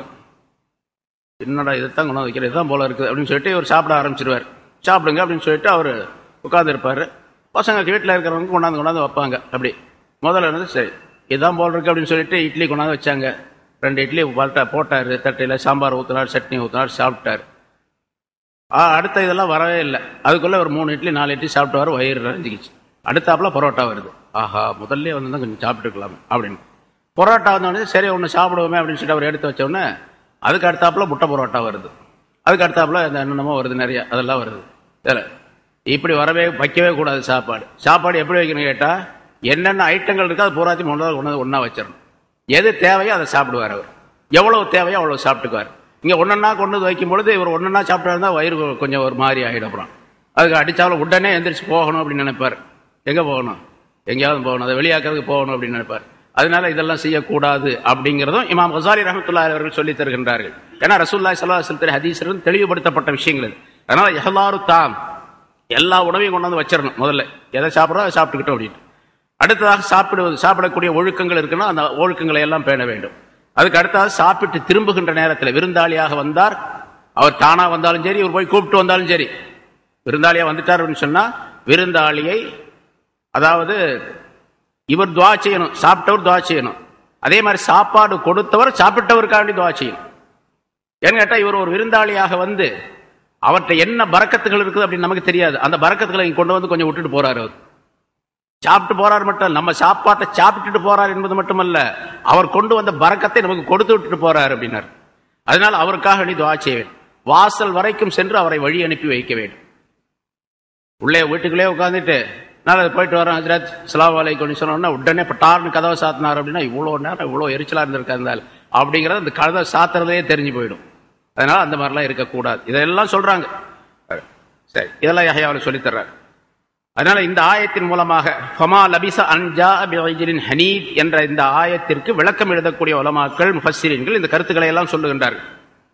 விருந்தளிப்பது எவ்வளவு மேன்மையானது, விருந்தளிப்பதின் காரணமாக என்னென்ன பலன்கள் ஏற்படுகின்றன, விருந்தளிப்பது எப்படி இருக்க வேண்டும். ஏன்னா ரசூலுல்லாஹி ஸல்லல்லாஹு அலைஹி வஸல்லம் அல் லியாஃபத்து ஸலாஸத்து அய்யாம், விருந்து என்பது 3 நாள்கள் தான். விருந்துக்கு தனி மதிப்பு இருக்கின்றது, தனி நன்மைகள் இருக்கின்றன. ஹதியா இருக்குது பாருங்க, அதுக்கு தனி நன்மைகள் இருக்கின்றன. சதக்கா இருக்குது பாருங்க, அதுக்கு வேற நன்மைகள். கடன் கொடுப்பது அதுக்கு தனி நன்மைகள் இருக்கின்றன. தனித்தனியாக செக்ஷன் தனித்தனியா இருக்குது. அதனால லியாஃபத் என்பது விருந்து என்பது 3 நாள்களுக்கு உரியது. வஜாயிஸத்துஹு யௌமும் வலைலா, அன்பளிப்பு என்பது ஒரு நாள் ஒரு பகல் தான், 24 hours அவ்வளவுதான். அதுக்கு பின்னால சதக்கா, அதுக்கு பின்னால உள்ளதான் ஃபமா வரா அதாரிக்கு ஃபஹுவ சதக்கா என்று குறிப்பிடுகின்றார்கள். ஜாயிஸா அப்படின்னு சொன்னா அதியா, நன்கொடையாக அன்பளிப்பாக கொடுப்பது. அது உறவினர்களை சேர்ப்பதற்கு, அதாவது அரவணைப்பதற்காக வேண்டி இது மாதிரி உள்ள நேரங்களில் கொண்டு வந்து அவர்களுக்காக வேண்டி அவர்களை அழைத்து வந்து கொடுப்பதற்கு இது ஒரு நாள் ஒரு பகல் 24 மணி நேரம் நடைபெறக்கூடியது ஜாயிஸா, அன்பளிப்பு என்பதாக சொல்லப்படும். அதனால விருந்தளிப்பது அப்படிங்கிறதுல பல்வேறு விதமான சட்டங்கள் இருக்கின்றன. 3 நாள் விருந்தளிப்பு, 3 நாள் அப்படின்னு சொன்னா என்ன அர்த்தம் கேட்டா, ஒருத்தர் வந்து வீட்டில் தங்கி இருக்கிறார், விருந்தாளிக்கு நாம் விருந்தளிக்கக்கூடிய நேரத்தில் அல்லாஹ் தஆலா இந்த 2 பேருக்கும் சேர்த்து சில நன்மைகளை வழங்குகின்றார். விருந்து கொடுப்பவருக்கும் விருந்து சாப்பிடுவதற்கும் நன்மை அளிக்கிறார். அந்த விருந்துக்காக வேண்டி உள்ள நன்மை இருக்குது பாருங்க, அந்த நன்மையுடைய அளவு 3 நாள் வரைக்கும் தான் கிடைக்கும். 4வது நாள் அந்த விருந்தாளி இருந்தாரு, அது சதக்கா தர்மம், அதுக்கு வேற வகையான நன்மை கிடைக்கும். அதனால 3 நாள் தான் இருக்கணும், 3வது நாள் போயிடணும் அப்படிங்கிற அர்த்தம் அல்ல. விருந்தும் மருந்தும் 3 நாள் அப்படின்னு சொல்லுவாங்களே, தமிழ்ல சொல்லுவாங்களா இல்லையா, அது ரசூலுல்லாஹி ஸல்லல்லாஹு அலைஹி வஸல்லம் சொல்லி கொடுத்ததுதான். 3 நாள் விருந்து, 4வது நாள்ல இருந்து அவருக்கு சாப்பாடு கொடுப்பது சதக்காவை சேர்ந்தது. அதனால 4வது நாள் இருக்கக்கூடாது. ரசூலுல்லாஹ் 3 நாள் தான் சொல்லியிருக்காங்க, நீ வெளியே போன்னு சொல்லக்கூடாது. 4வது நாள் இருக்கலாம், 10 நாளும் இருக்கலாம். மருமகன் வீட்டுக்கு வந்தாரு, விருந்து கொடுக்குறாரு, மாமனாரு மாமியார் வீட்டுக்கு விருந்து கொடுக்குறாங்க, 3 நாளைக்கு தான் ரசூலுல்லாஹ் சொன்னாங்க. 3வது 4வது நாள் இருக்கக்கூடாதுன்னு சொல்லக்கூடாது. அவர் 4 நாள் இருப்பார், 40 நாள் இருப்பார் அவர். ஆனா அடுத்தடுத்து சாப்பிடுறது போற சதக்கா தர்மத்தை சேர்ந்தது என்பதாக சொன்னார்கள் ரசூலுல்லாஹி ஸல்லல்லாஹு அலைஹி வஸல்லம். இன்னொரு விஷயம், விருந்தளிக்கக்கூடிய நேரத்தில் விருந்தாளிகள் சாப்பிடக்கூடிய சாப்பாட்டுக்கு கேள்வி கணக்கே கிடையாது. அதனால சில ஞானவான்கள், சில பெரியார்கள், சூஃபியாக்களுடைய வரலாற்றிலே வருகின்றது, அவங்க கொஞ்சம் கொஞ்சம் தான் சாப்பிடுவாங்க. ரசூலுல்லாஹ் சொன்னாங்க 3ல் 1, வயிற்றுல 3ல் 1 பங்கு சாப்பிட சொல்லி. அதனால கொஞ்சம் கொஞ்சம், அதை விட கம்மியாகவே சாப்பிடுவாங்க. ஒரு நாளைக்கு ஒரு வேளை சாப்பிட்டவங்க, ஒரு நாளைக்கு ஒரே ஒரு துண்டு ரொட்டி சாப்பிட்டவர்கள் எல்லாம் வரலாற்றில் நிறைய இருக்கிறோம். ஒரு பெரியார், ஒரு சூஃபி, ஒரு மனிதர், அவரை பற்றி சொல்லப்படும் பொழுது அவருக்கு ஒரு வருஷத்துக்கு பூராத்துக்கு, ஒரு வருஷம் முழுவதுக்குமே 1 திர்ஹம் தான் செலவு. அவருக்கு சாப்பாட்டு செலவு 1 திர்ஹம் தான். எப்படி நீங்க செலவு பண்ணீங்க அப்படின்னு பின்னால் அவரை கேட்டிருக்கிறாங்க. 1 திர்ஹத்துல எப்படி 1 வருஷம் பூரா சாப்பிட முடியும் அப்படின்னு கேட்கும்போது அவர் சொன்னாராம், அந்த காலத்தில் ரொட்டி கடையில் விற்பாங்க, இப்போ பரோட்டா கடையில் விற்கிறாங்களோ அந்த மாதிரி ரொட்டி. நீங்க பாத்தீங்கன்னா இந்த ஹுப்ஸ் அப்படின்னு சொல்லிட்டு அங்கே இருக்கும், காஞ்சி போன ரொட்டி. அது சட்டியில் தட்டி பெருசாக இருக்கு, அந்த மாதிரி ரொட்டி. 1 திர்ஹத்துக்கு ரொட்டி வாங்குவாராம். அவர் 10-20 ரொட்டி வரும்னு வச்சுங்களேன். அந்த மாதிரி ரொட்டி 1 திர்ஹத்துக்கு 10-20 ரொட்டி வரும். அந்த 10-20 ரொட்டியை 20 ரொட்டின்னு வச்சு 20 ரொட்டியை வாங்கி 365 துண்டுகளாக புட்டுக்கு வராது. ரொட்டியை 10 ரொட்டி 20 ரொட்டின்னு வச்சுங்க, அதை 365 துண்டுகளாக உடைச்சிடுவார். அது ஒரு பெரிய பானையில் போட்டு வச்சிருவார். அது கெட்டு போகாது, அப்படியே நல்லா இருக்கும், காஞ்சி போய் அப்படியே ஓடு மாதிரி இருக்கும். ஒரு நாளைக்கு 1 துண்டு, 365 நாளைக்கு 365 துண்டு, அவ்வளவு. இப்படித்தான் நான் சாப்பிட்டேன், பல ஆண்டுகளாக இப்படி சாப்பிட்டு கொண்டு வருகின்றேன் அப்படின்னு சொல்லியிருக்காரு. சரி, இந்த மாதிரி ஆளை வீட்டுக்கு கொண்டு போன ஒரு விருந்து கூப்பிட்டாங்கன்னு சொன்னா விருந்தில் ஒரு புடி பிடிச்சிருவாரு. ஏன்னு கேட்டா விருந்து கொடுக்கக்கூடிய நேரத்தில் எவ்வளவு சாப்பிட்டாலும் கேள்வியே கிடையாது, சாப்பிட்றவருக்கும் கேள்வி கிடையாது, கொடுக்குறவங்களுக்கும் கேள்வி கிடையாது. அதனால சில வீட்டுக்காரர்களும் கூட அப்படி இருந்திருக்கிறாங்க. அவங்க யாராவது விருந்தாளிகள் வரமாட்டாங்களான்னு எதிர்பார்த்துக்கிட்டே இருப்பாங்களாம். ஏன்னா இவர் கொஞ்சம் கொஞ்சம் தான் சாப்பிட்டுக்கிட்டே இருக்கார். தன்னுடைய வீட்டில் சாப்பாடுலாம் இருக்குது, இருந்தாலும் ரசூலுல்லாஹி ஸல்லல்லாஹு அலைஹி வஸல்லம் அவருடைய சுன்னத்தை கடைபிடிக்க வேண்டும், சொல்லை கடைபிடிக்க வேண்டும் என்பதற்கு கொஞ்சம் கொஞ்சமா சாப்பிட்டுக்கிட்டே இருப்பார். யாராவது விருந்தாளி வந்தாங்க, இன்னைக்கு நமக்கு நல்ல வேட்டை, விருந்தாளிக்கு அல்ல இவருக்கு வீட்டுக்காரருக்கு ஒன்னா சாப்பாடுலாம் வச்ச உடனே அவரை விட இவர் அதிகமாக சாப்பிட்டுருவார். ஏன்னு கேட்டா அவர் சாப்பிட்டா கேள்வியே கிடையாது, அதனால இன்னைக்கு சாப்பிட்டுருவோம். அதனால சில ஞானவான்கள் என்ன பண்ணுவாங்க, சூஃபியாக்கள் விருந்தாளி வர வேண்டும் என்பதாக எதிர்பார்த்து கொண்டிருப்பார்கள். முதல்ல சொன்ன விருந்தாளி வர வேண்டும் அப்படிங்கிறது இப்ராஹிம் அலைஹிஸ்ஸலாம் எதிர்பார்த்தது அது வேற, இவர் எதிர்பார்க்கறது வேற. எனக்காவது ஒரு நாளைக்கு சாப்பாடாவது நல்லா சாப்பிடலாமே, விருந்தாளி வந்தா சேர்ந்து சாப்பிடலாமே அப்படின்னு சொல்லிட்டு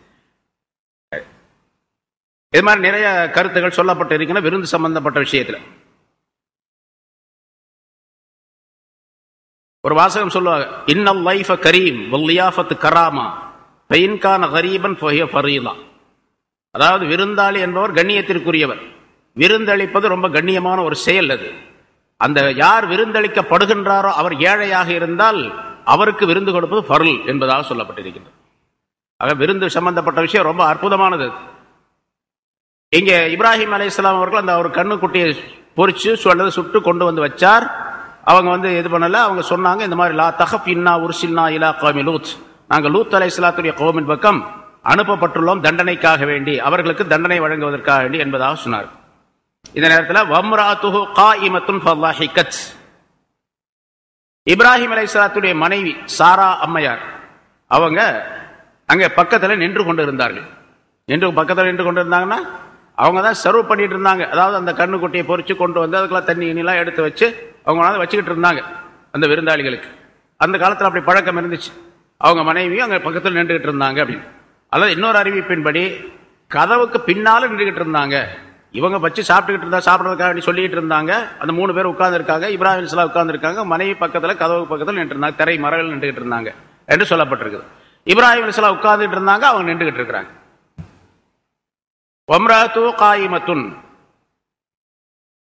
ஃபல்லாஹிகத், அந்த மனைவி சிரித்தார். கழுக்குன்னு சிரிப்பு சத்தம் வருது. என்ன அப்படின்னு பார்த்தாங்க, ஏன் சிரிக்கிற அப்படின்னு சொல்லி கேட்டதுக்கு இங்க பொதுவாக இங்க வம்ராத்து காயிமத்துன் ஃபல்லாஹிகத், அவருடைய மனைவி நின்று கொண்டிருந்தார், சிரித்தார் அப்படின்னு அல்லாஹ் தஆலா சொல்றான். ஆனா இது பின்னால ஒரு செய்தியை சொல்றாங்க அந்த 3 பேர் மலக்குகள். ஃபபஷர்னாஹா பிஇஸ்ஹாக், அல்லாஹ் சொல்வதாக சொல்ற, ஃபபஷர்னாஹா பிஇஸ்ஹாக வமின் வரா இஸ்ஹாக் யாக்கூப், அந்த பெண்ணுக்கு நாம் இஸ்ஹாக் பிறப்பார் என்று நற்செய்தி சொன்னோம், இஸ்ஹாக்குக்கு பின்னால் யாக்கூபும் வருவார் என்று நற்செய்தி சொன்னோம். இஸ்ஹாக் என்று ஒரு மகன், அதாவது இப்ராஹிம் அலைஹிஸ்ஸலாத்துக்கு ஒரு குழந்தை ஆம்பளை பிள்ளை பிறக்க போகுது அப்படிங்கிற செய்தியை சொன்னோம். அந்த ஆம்பளை பிள்ளைக்கு பேரையும் அல்லாஹ் தஆலா சொல்றான். ஆண் குழந்தைக்கு பேர் மட்டுமல்ல, அந்த ஆண் குழந்தைக்கு பிறக்கக்கூடிய இன்னொரு ஆண் குழந்தை பேரன், இப்ராஹிம் அலைஹிஸ்ஸலாத்துடைய பேரன், அதுக்கும் அல்லாஹ் தஆலா பேர் வச்சுட்டான் யாக்கூப் அப்படின்னு சொல்லிட்டு. அப்ப இஸ்ஹாக் என்ற பெயரும் யாக்கூப் என்ற பெயரும் அல்லாஹ் தஆலா வச்சது, அல்லாஹ் தஆலா சொல்லி தருது. ஃபபஷர்னாஹு பிஇஸ்ஹாக, இஸ்ஹாக்கை கொண்டு நற்செய்தி சொன்னோம் அந்த பெண்ணுக்கு. வமின் வரா இஸ்ஹாக யாக்கூப், இஸ்ஹாக்குக்கு பின்னால் யாக்கூபை கொண்டும் நான் நற்செய்தி சொன்னோம் என்பதாக அல்லாஹ் தஆலா சொல்லுகின்றான். இப்போ இந்த செய்தி வேறொரு இடத்துல வேறொரு ஆயத்துல வரும்பொழுது இந்த நற்செய்தி சொன்ன விஷயம் இருக்குது பாருங்க, இது முன்னால சொன்னாங்க, இதை சொன்னதை கேட்டு தான் அந்த பெண் சிரித்தார்கள் அப்படின்னு. இங்க எப்படி இருக்குன்னா இந்த ஆயத்துல ஃபலஹிகத் ஃபபஷர்னாஹா, அந்த பெண் சிரித்தார், நாம் நற்செய்தி சொன்னோம் என்று இருக்கின்றது. நற்செய்தி சொன்னதுனால சிரித்தாரா, சிரித்ததுனால நற்செய்தி சொன்னார்களா அப்படின்னு. சரி, அப்ப சிரித்தார், இங்க முன்னால சிரித்தார் அப்படிங்கிறதுக்கு வேற கருத்து வைக்க வேண்டியது இருக்கு. அந்த வேற கருத்தை உலமாக்கள் இமாம்கள் நமக்கு சொல்லி தருகின்றார்கள். லூத் அலைஹிஸ்ஸலாத்துடைய அந்த கௌமுகள் எல்லாம் அழிக்கப்பட போகின்றார்கள். இன்னா உர்சில்னா இலா கௌமி லூத் அப்படின்னு சொல்லி அந்த 3 பேர் சொன்னாங்க பாருங்க, அதை கேட்டு சிரிச்சாங்க. ஏன்னா லூத் அலைஹிஸ்ஸலாத்துடைய கௌமுகள் மிகப்பெரிய அநியாயம் படைத்தவர்களாக இருந்தார்கள், அருவருக்கத்தக்க செயல்களை செய்து கொண்டிருந்தார்கள், அந்த நபிக்கு வழிபடாமல் இருந்தார்கள், நபியுடைய சொல்லை கேட்காமல் துன்புறுத்தி கொண்டிருந்தார்கள். நீண்ட காலமாகிவிட்டது, அல்லாஹ் தஆலா அவர்களை எதுவுமே செய்யவில்லை, இப்பொழுது அவர்களை அழிக்கப் போவதாக அல்லாஹ் தஆலா இந்த மலக்குகளை தூது அனுப்பி இருக்கின்றானே, இது ரொம்ப அற்புதமான செய்தி, நல்ல செய்தி அப்படிங்கிறதுனால அந்த பெண் சிரித்தார் என்பதாக சொல்லப்படுகின்றது. அல்லது இன்னொரு கருத்து, அந்த வந்த விருந்தாளிக்கு சில ஹிதுமத்துகளை செய்து கொண்டிருந்தார் அந்த பெண் சாரா அம்மையார் செய்து கொண்டிருந்தார்கள். ஆனா இவங்க சாப்பிடாத பார்த்த உடனே ஒரு மாதிரியார் நம்ம இவ்வளவு செய்யறோம் சாப்பிடாம இருக்கிறாங்களே அப்படின்னு சிரிச்சாங்க. சிரிச்சிட்டு அப்புறம் வருத்தமும் பட்டாங்க. அதாவது கொஞ்சம் கவலையும் ஏற்பட்டது. சாப்பிடாம இருக்கிறாங்களே அப்படின்னு கவலையும் ஏற்பட்டது. சிரித்தார்கள் அப்படிங்கிறது அந்த காரணத்தால் சிரித்தார்கள் என்பதா மற்றொரு கருத்து. இப்படி பல கருத்துக்கள், ஒரு 6-7 கருத்துக்கள் சொல்லப்பட்டிருக்கிற ஏன் சிரிச்சார் அப்படிங்கிறது. இப்ப வேறொரு ஆயத்தில் இருக்கக்கூடிய கருத்தின்படி பார்த்தா, இவங்க இசா ஒரு குழந்தை பிறக்கும் என்று நல்ல செய்தி சொன்னதின் காரணமாக சிரித்தார். ஏன் சிரிச்சார்? அப்ப ஏன் சிரிக்கணும் அப்படின்னு கேட்டா, இவர்களுக்கு வயசு ரொம்ப ஆயிடுச்சு. இப்போ 90 வயசு என்பதாக சொல்லப்பட்டிருக்கின்றது. இப்ராஹிம், அதாவது சாரா அம்மையாருக்கு வயசு 90. இப்ராஹிம் அலைஹிஸ்ஸலாம் அவர்களுக்கு அதைவிட கூடுதலான வயசு. 4 விதமான அபிப்பிராயங்கள் சொல்லப்பட்டிருக்கின்றன. இப்ராஹிம் அலைஹிஸ்ஸலாம் அவர்களுக்கு 120 வயசு, சாராவுக்கு 110 வயசு, இப்ராஹிம் அலைஹிஸ்ஸலாத்துக்கு 110, சாராவுக்கு 100, இப்ராஹிம் அலைஹிஸ்ஸலாத்துக்கு 90, சாராவுக்கு 90 என்றெல்லாம் பல கருத்துக்கள் சொல்லப்பட்டிருக்கின்றன.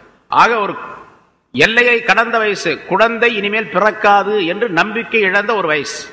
அந்த வயசுல குழந்தை இருக்குது, உனக்கு குழந்தை உண்டாகும் அப்படின்னு சொன்னதுனால சிரித்தார்கள் என்பதாக சொல்லப்பட்டிருக்கின்றது.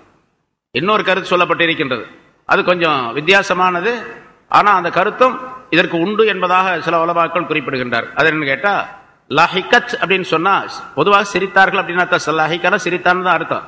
நான் லஹிக்கங்கிறதுக்கு இன்னொரு அர்த்தம் இருக்குது, மாதவிடாய் உள்ளவளாக ஆகிவிட்டாள் அப்படின்னு அர்த்தம். மாதவிடாய் பெண்ணுக்கு லஹிகத் சொல்லப்படும். அந்த நேரத்தில் இப்ப உடனே பிஷாரத் சொன்னாங்க, உங்களுக்கு குழந்தை வரும் அப்படின்னு சொன்னாங்க. சொன்ன உடனே 90 வயசு கிழவியாக இருந்த அந்த பெண்ணுக்கு மாதவிடாய் ஏற்பட்டு விட்டது. ஏன்னா குழந்தை வர்றதா இருந்தா மாதவிடாய் இருந்தா தான் குழந்தை தரிக்கும். மாதவிடாய் இல்லாத நேரத்தில் அந்த பெண் 55 வயசை தாண்டிட்டாங்கன்னு சொன்னா குழந்தை தரிக்காது, மாதவிடாய் நின்று போன காலத்துல. அதனால இந்த பெண்ணுக்கு உடனடியாக மாதவிடாய் ஏற்பட்டு விட்டது அப்படின்னு சில பேர் சொல்லுவாங்க. அதனால அரபில ஒரு பழக்கம் உண்டு, அரபில ஒரு வாசகம் உண்டு. இந்த முயல் இருக்கு பாருங்க, முயல், அதுக்கு மட்டும்தான், மிருகங்கள்லயே முயலுக்கு மட்டும்தான், முயலும் அப்புறம் இந்த வவ்வால், இந்த ரெண்டுக்கு மட்டும்தான் பெண்களை போன்ற ஹைல் வரும், மாதவிடாய் ஏற்படும். மிருகங்கள்ல, மிருக இனங்கள்ல வவ்வாலுக்கும் முயலுக்கும் வரும். அதனால அரபில ஒரு வாசகமே உண்டு, அரபில அகராதியில எழுதி வைத்திருப்பார்கள், லஹிகத்தில் அருணபு, முயல் மாதவிடாய் ஆகிவிட்டது அப்படின்னு சொல்லுவாங்க. அதற்கு மாதவிடாய் வந்து விட்டது என்பதாக சொல்ல, அந்த அர்த்தத்திலையும் லஹிகத் என்பதாக சொல்லப்படுகின்றது. ஆனா இதை பெரும்பாலான உலமாக்கள் ஆதரிக்கல, என்னால கருத்து இருக்கின்றது என்பதா. சரி, அல்லாஹால அந்த மாதவிடாய் ஏற்பட்டு தான் அவர்களுக்கு குழந்தையை கொடுக்க வேண்டும் என்ற சட்டம் அல்லாஹால இடத்துல கிடையாது. அல்லாஹால நான் குழந்தை உண்டாயிடும், மாதவிடாய் ஏற்பட்டால் தான் வரும், இல்லாவிட்டால் வராது அப்படிங்கிறதும் கிடையாது. இங்க இன்னொரு கருத்தும் சொல்லப்படுகின்றது, இஸ்ஹாக்கை கொண்டு நாம் அந்த பெண்ணுக்கு நற்செய்தி சொன்னோம். வமீம் வரா இஸ்ஹாக் யாக்கூப், இஸ்ஹாக்குக்கு பின்னால் யாக்கூபை கொண்டும் நற்செய்தி சொன்னோம் என்று அல்லாஹால சொல்லுகின்றார். அப்படின்னா இஸ்ஹாக் அலைஹிஸ்ஸலாம் என்ற ஒரு இஸ்ஹாக் என்ற அந்த குழந்தை பிறக்கும், ஆண் குழந்தை பிறக்கும். அது வளர்ந்து பெரியதான பின்னாலே அந்த குழந்தை, அந்த இஸ்ஹாக் என்பவர் திருமணம் செய்து, அந்த திருமணத்தின் மூலமாக அவர்களுக்கு யாக்கூப் என்று ஒரு மகனும் பிறப்பார் அப்படிங்கிற செய்தி சொல்லப்பட்ட இந்த வாசகத்தில இப்ராஹிம் அலைஹிஸ்ஸலாம் அவர்கள் தன்னுடைய மகனை பலி கொடுத்தார்கள் என்பதாக நாம் தெரிந்திருக்கின்றோம். அந்த பலி கொடுக்கப்பட்ட மகன் இஸ்ஹாக் அல்ல. இந்த ஆயத்திலிருந்து உலமாக்கள் கருத்தை சொல்லுகிறார், பலி கொடுக்கப்பட்டவர் இஸ்ஹாக் அல்ல, அது இஸ்மாயில் அலைஹிஸ்ஸலாம். இஸ்மாயில் ஹாஜராவுக்கு பிறந்தவர், சாரா என்ற அம்மையாருக்கு பிறந்தவர் இஸ்ஹாக். இதை சரித்திரத்தில் மாற்றி எழுதி வைக்கப்பட்டிருக்கிறது, சில சரித்திர ஆசிரியர்கள் எழுதி வைத்திருக்கிறார்கள். காரணம் என்ன தெரியுமா? இஸ்ஹாக் அலைஹிஸ்ஸலாம், இப்ராஹிம் அலைஹிஸ்ஸலாத்துடைய மகன் இஸ்ஹாக், இஸ்ஹாக்குடைய மகன் யாக்கூப், யாக்கூபில் இருந்து வந்தவர்கள் தான் பனி இஸ்ரவேலர்கள் என்பவர்கள், யகூதிகள் என்று சொல்லப்படக்கூடிய யாக்கூப் அலைஹிஸ்ஸலாத்துடைய சந்ததியிலே உள்ளவர்கள்.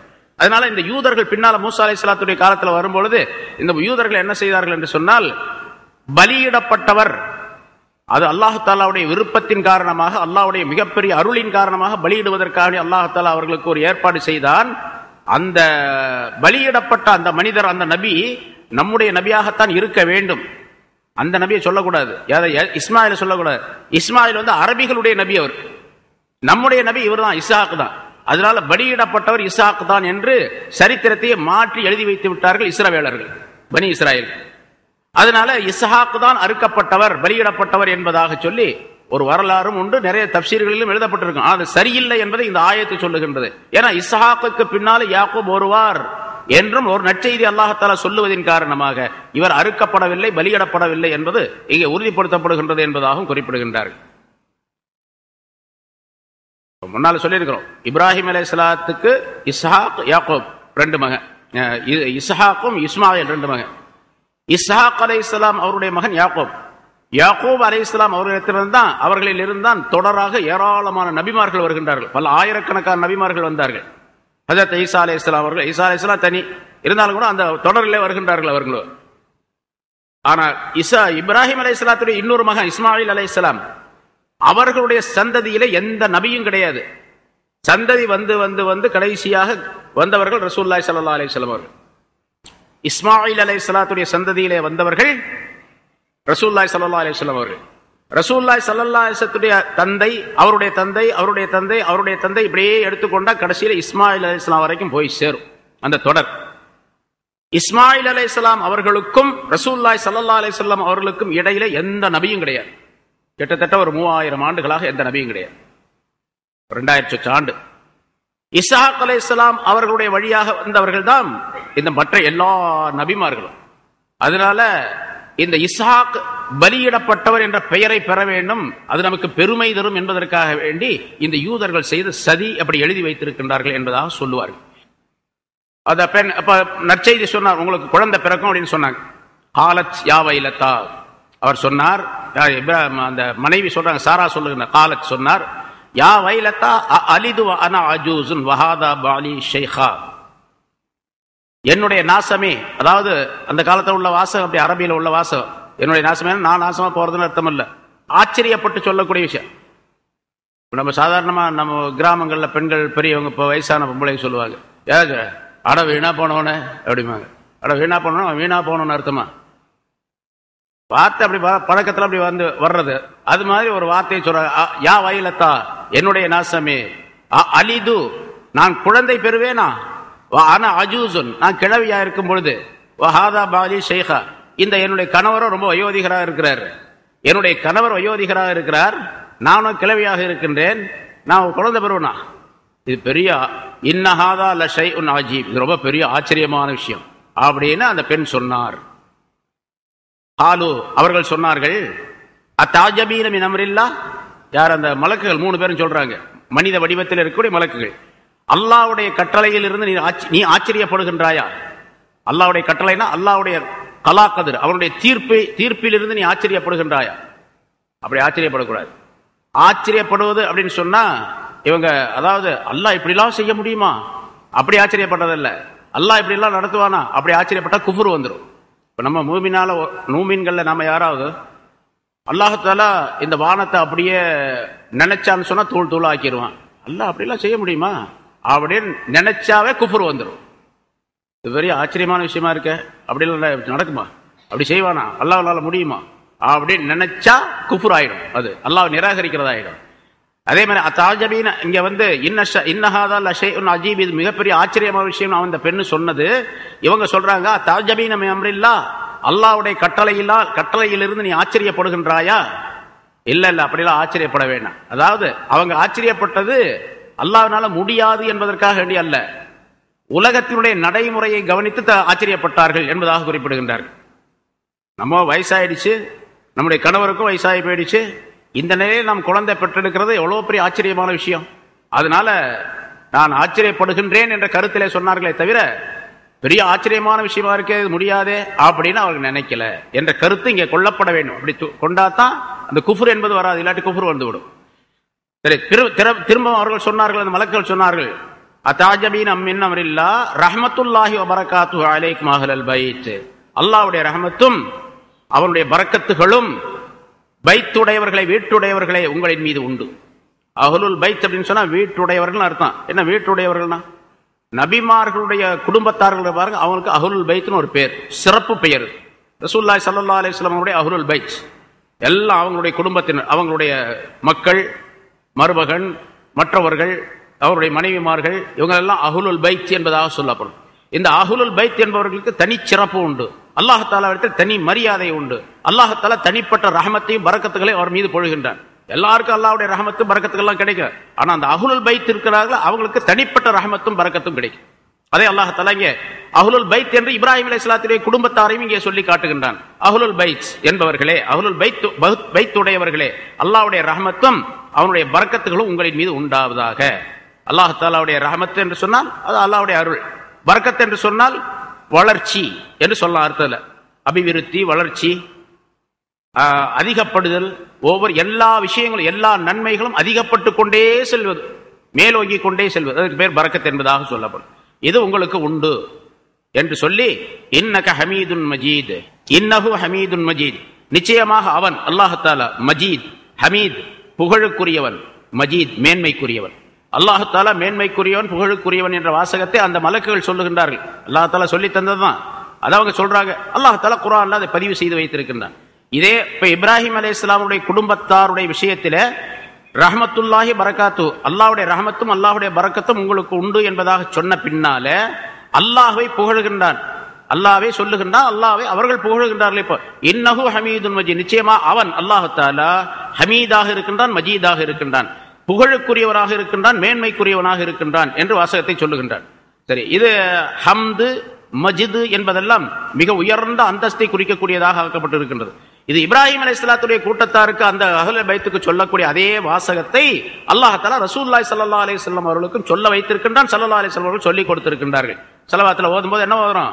இன்னக ஹமீதுன் மஜீத், நிச்சயமாக நீ, அல்லாஹ்வை பார்த்து நாம் சொல்லுகின்றோம். இங்கே இன்னஹு அவன் என்று அல்லாஹ்வை பார்த்து அவர்கள் சொல்லுகின்றார்கள். நாம் சொல்லும்போது இன்னக நிச்சயமாக நீ ஹமீத், புகழுக்குரியவன், மேன்மைக்குரியவன். இப்ராஹிம் அலைஹிஸ்ஸலாத்துடைய குடும்பத்தினருக்கு அல்லாஹ் சொல்லி தந்த அந்த மலக்குகள் மூலமாக சொல்லப்பட்ட அதே வாசகம் குர்ஆனிலே பதிவு செய்யப்பட்டு அது ரசூலுல்லாஹி ஸல்லல்லாஹு அலைஹி வஸல்லம் ஸலவாத்தோடு சேர்க்கப்படுகின்றது என்று சொன்னால் அந்த ஸலவாத் எவ்வளவு உயர்ந்தது என்பதையும் இப்ராஹிம் அலைஹிஸ்ஸலாத்துடைய குடும்பத்தினர் நமக்கு முன்னோடியாக இருக்கின்றார்கள் என்பதையும் அல்லாஹ் தஆலா இதன் மூலமாக உறுதிப்படுத்தி நமக்கு சொல்லி காட்டுகின்றான். எனவே சொல்லப்பட்ட விஷயங்களிலிருந்து எது நமக்கு வாழ்க்கையிலே பயன்படக்கூடியதாக இருக்கின்றதோ அதை எடுத்து நடக்கக்கூடிய தன்மை உடையவர்களாக ஆக வேண்டும். அத்தகைய நல்ல பண்புகளை நம் அனைவருக்கும் அல்லாஹ் தஆலா தந்தருள்வாராக. وآخر دعوانا الحمد لله رب العالمين. نحمده ونستعينه ونستغفره ونؤمن به ونتوكل عليه ونعوذ بالله من شرور أنفسنا ومن سيئات أعمالنا. من يهده الله فلا مضل له ومن يضلله فلا هادي له. ونشهد أن لا إله إلا الله وحده لا شريك له. ونشهد أن سيدنا ونبينا مولانا محمدا عبده ورسوله أرسله الله بالحق بشيرا ونذيرا وداعيا إلى الله بإذنه وسراجا منيرا. أما بعد فقد قال الله تعالى في كلامه القديم: أعوذ بالله من الشيطان الرجيم. بسم الله الرحمن الرحيم.